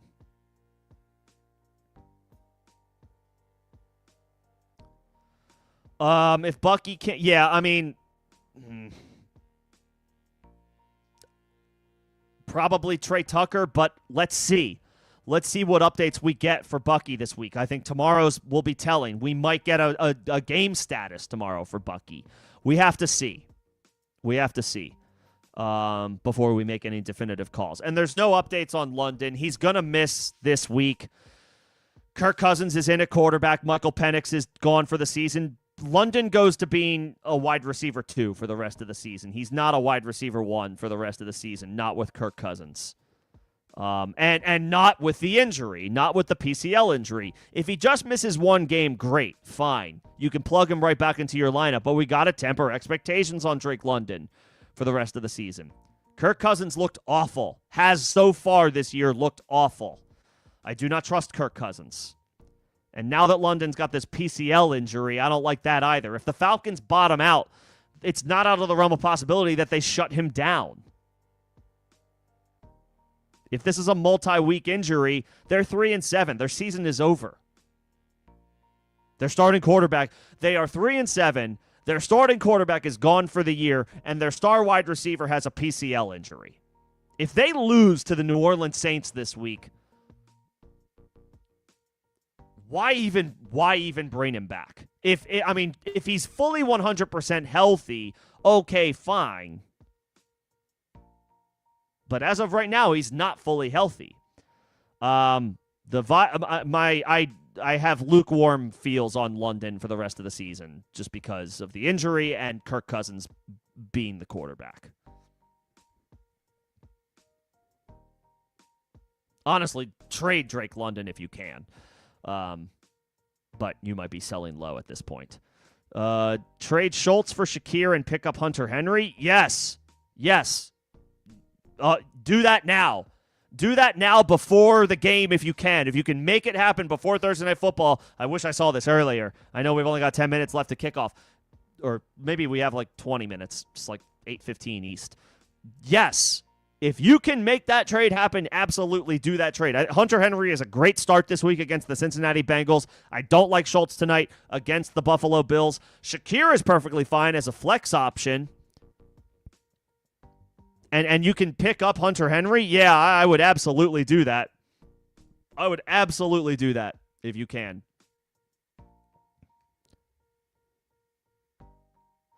You could drop Jaden Higgins for Burrow.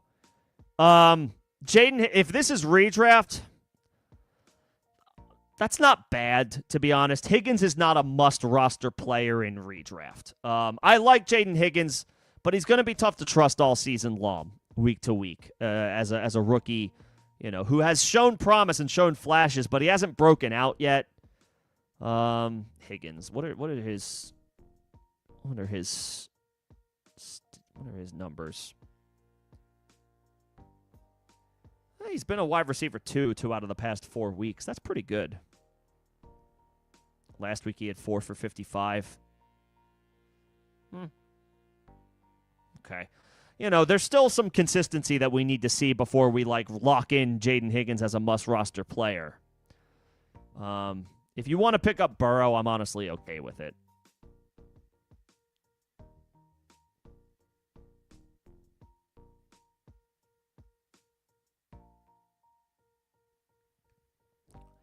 And if you can, again, if you can get off of DK in a second for Rashee Rice, I would do it. I would do it. Metcalf is a wide receiver 3. Rice is a wide receiver 1. Yes, if you can get Rice for DK in a second, that is highway robbery as well. That is stealing. So, yes, if you can make that trade happen, I 100% would. I 100% would do that. Rice is awesome and is going to be for a while. I know the off-field incident that happened is a little bit of a cause for concern for dynasty purposes, but we can't operate that way. When you have the chance to acquire top-level talent, you go for it. You go for it.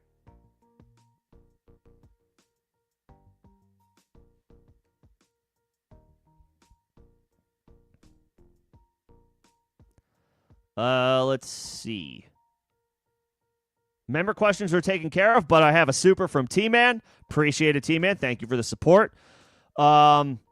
Schultz or Brock Wright, or you could pick up Theo. I think I would tell you to pick up Theo. Of course, that's pending Jackson Dart's availability. This is a bad matchup for Dalton Schultz tonight. I'll just say that. The Bills are quite good against opposing tight ends. Schultz is on a little bit of a run. So there is that. But this is a bad matchup by the numbers. And the tight end position is typically one where we want to chase the matchup and not necessarily get locked in on recent performances. At least when it comes to streaming options and lower-end options. This is a bad matchup. It's a pretty good situation, a pretty good spot for Theo Johnson. Again, I feel optimistic that Dart will return this week.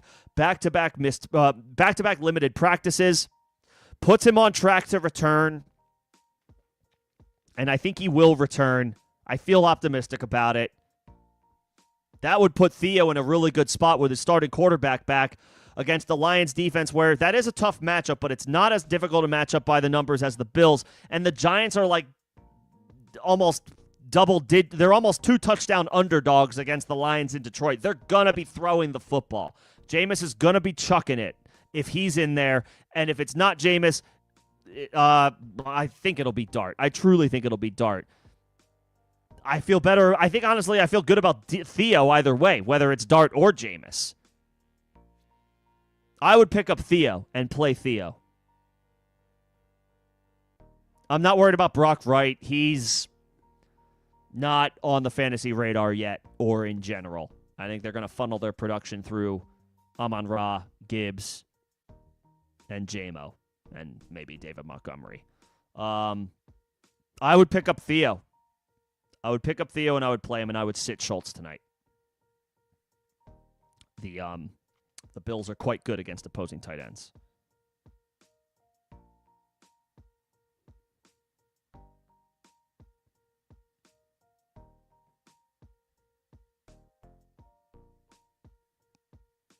Appreciate the super, T-Man. Thank you.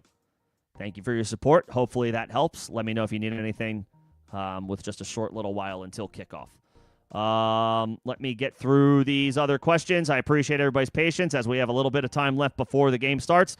Walker or Judkins as your RB2? Walker. Walker looked like he got some increased opportunities last week for Seattle.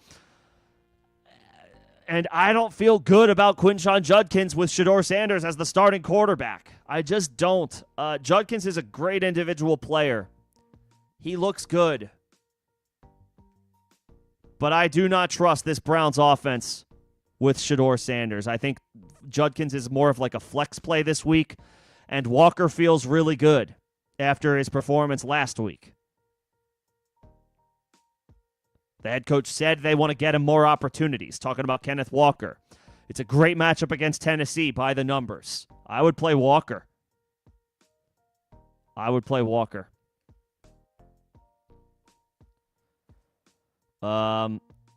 Need two between Trey Tucker, Tootin, and Charbonnet. Tootin and Trey Tucker. The vibes, the arrow seems to be pointing up on Walker and potentially down on Charbonnet.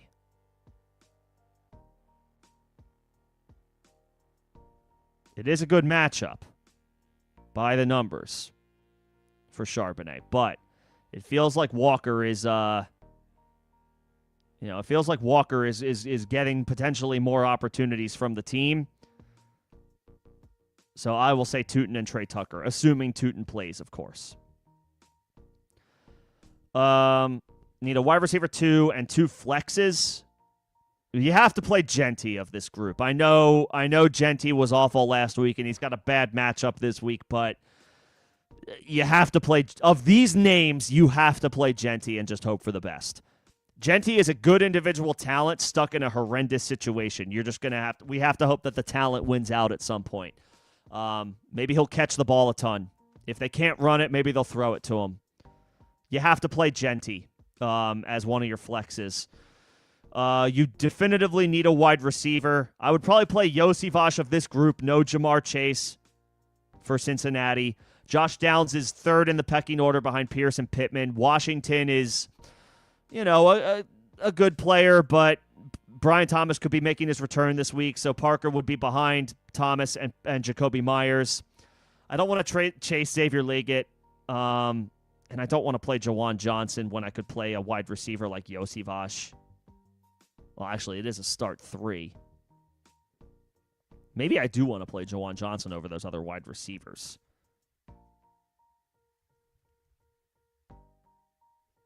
Because at least there's nothing scary about the matchup against the Falcons. Yeah, okay.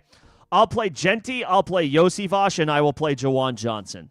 Genty because you have to. Yossi Vash, no Jamar Chase. Jawan Johnson caught a touchdown before the bye week. Maybe Tyler Shuck likes throwing him the ball. And there's nothing scary about the matchup against Atlanta. Genty, Yossi Vash, Jawan. Tet or Pierce? Tet. Tet broke out last week. I like Alec Pierce. I want to get him in my lineup, but not over Tet McMillan. Tet looks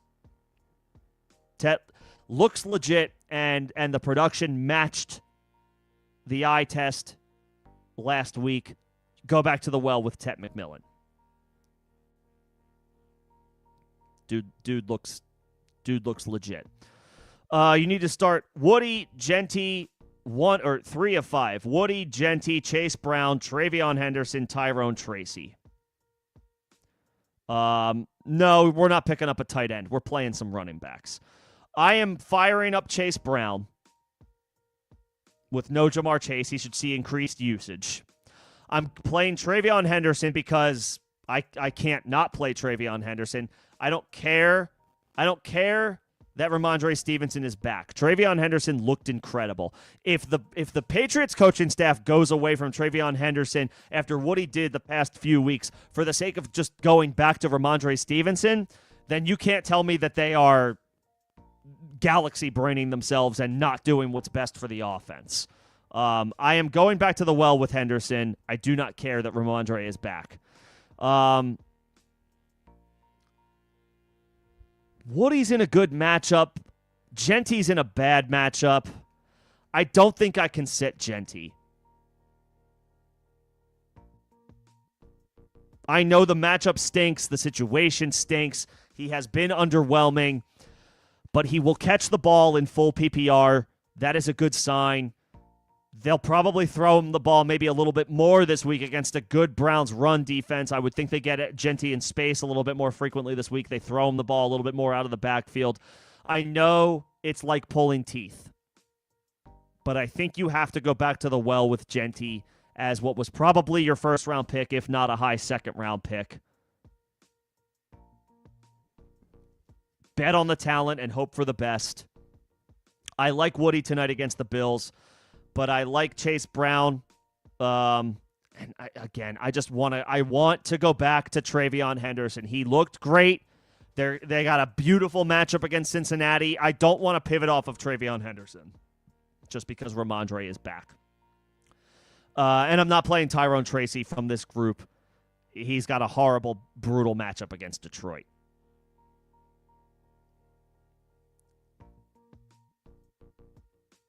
Woody has a good matchup tonight, but give me Genty, give me Chase Brown, give me Travion Henderson. Those are the three backs that I want to play.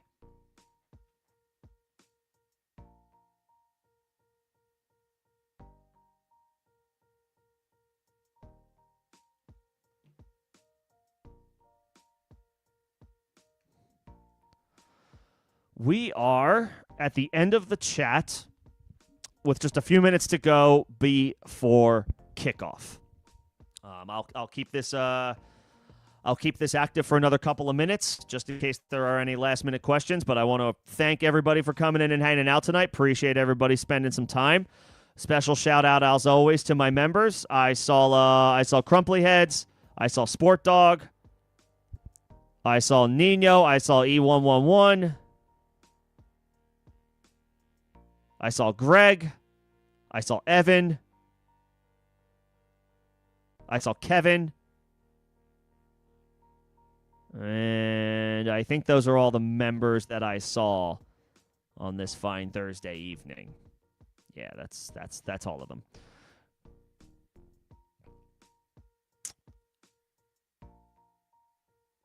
Appreciate the members. And T-Man, thank you for the super. Thank you so much. Okay, you have Schultz now, or do you go with a Bears tight end or pick up Jawan? It is a tough matchup tonight by the numbers for Schultz. I don't love the matchup against Buffalo. They are pretty stingy against tight ends.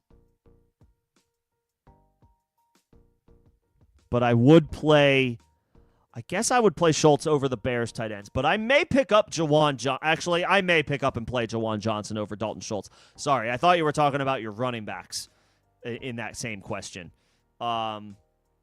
Different question. I would play Jawan.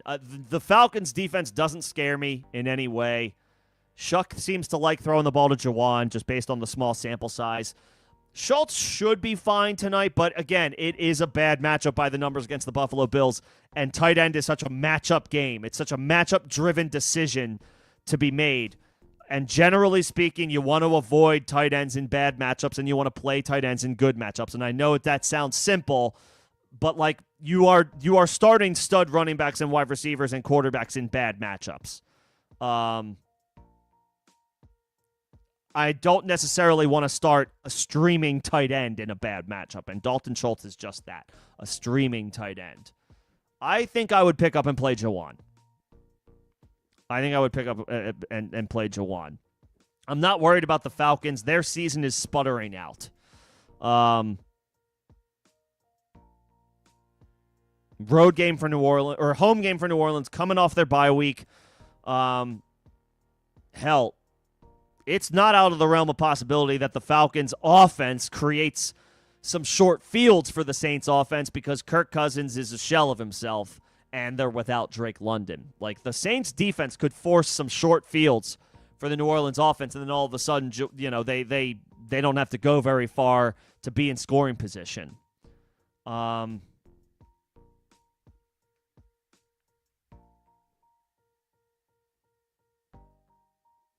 I would play Jawan.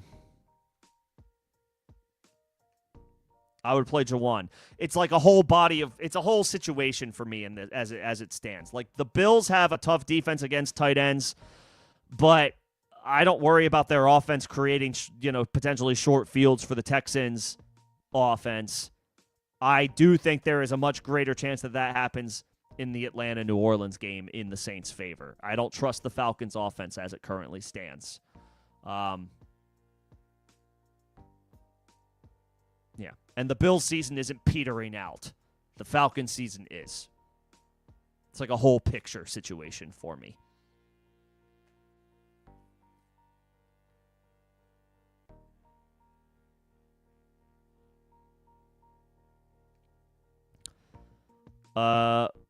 Would you pick up? Oh, you would have to pick up Jacoby Brissett. Then maybe just plan to play. One of Caleb or Purdy is truly fine. They both have good matchups. They both look good. The difference between them is pretty negligible as far as expectations. If you have Purdy in there now, maybe just plan to play Purdy. It's a good matchup against Carolina. And he's got his full arsenal healthy. McCaffrey's in there, Kittle's in there, Pearsall is back, and Jennings is playing. I would maybe just plan to play Purdy. Barner or not Brock Wright. He's not on the streaming radar yet. I think he had, 2 catches against the Eagles. That's a tough matchup, too. But, no, I don't want to rock with... I mean, you're hoping for a touchdown with Brock Wright, but you may not get much else. Barner has been sneaky interesting, but game script could work against him. If the Seahawks get a lead and they're running the ball, there may be fewer opportunities.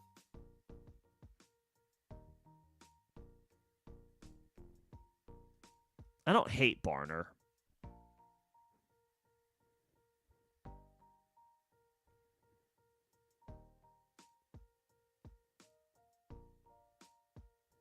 But I would probably play Jawan. Coming off the bye week.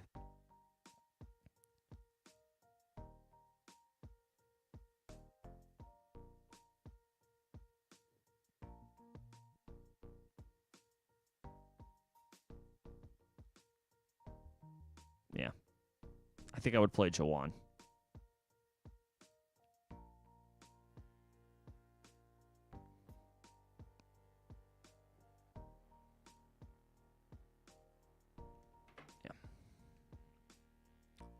I don't know. I feel good about his chances.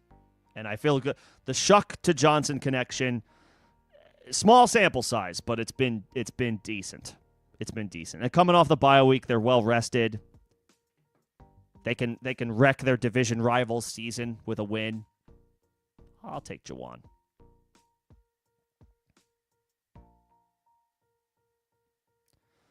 Dobbs, Butte, Godwin, Shakir. Not Godwin. Not in his potential first game back. Probably Shakir tonight. Dobbs gets... What did Dobbs do? Actually, it is a tough matchup for Shakir by the numbers. I think he should be fine. It's a tough matchup for Dobbs as well. And he's on the injury report with a wrist injury.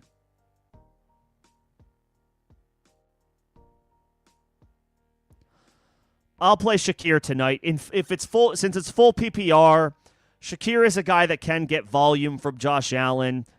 It's not a great matchup, but I do trust Josh Allen regardless of situation. I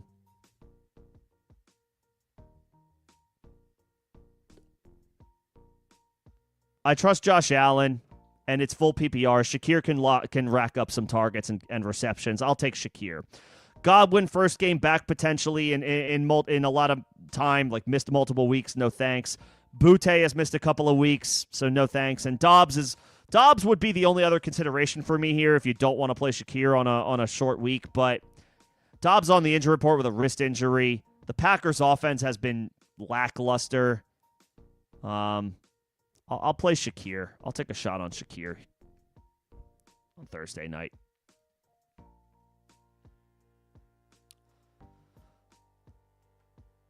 Once again, appreciate my members. Appreciate T-Man with the Super and everybody coming in and hanging out tonight. Thanks so much for your time. Hopefully it was enjoyable. Hopefully it was fun. Hopefully it was helpful in some way, shape, or form. As we wind this down, with the kickoff fast approaching. I will be live Saturday, 5 p.m. Eastern. Start, sit, help. We can finalize some thoughts, get some definitive answers to guys that are either on the fence to play or not, and ultimately help mold and shape your lineup leading into a big Week 12 slate. So be sure to tune in if you have any unsettled situations going into Sunday. Saturday, 5 p.m. Eastern, I will be here on YouTube, on Twitch. You can follow me on Twitch at facemask_fantasy. I am now simul streaming regularly on Twitch. You can join me over there. And if you need anything, if you can't join the stream, you can ask questions in the form of a comment on any streams or videos on the channel. I'll be sure to get to it. You can also join me in Discord. Discord's second link in the description of this live stream and all videos and streams on the channel. Evergreen invite, free invite.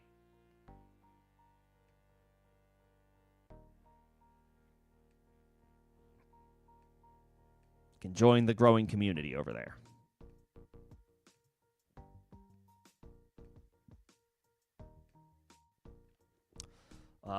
But we are at the end of the chat. I don't see any new questions, so I'm going to go ahead and shut this down. Best of luck in your situations tonight, whatever they are.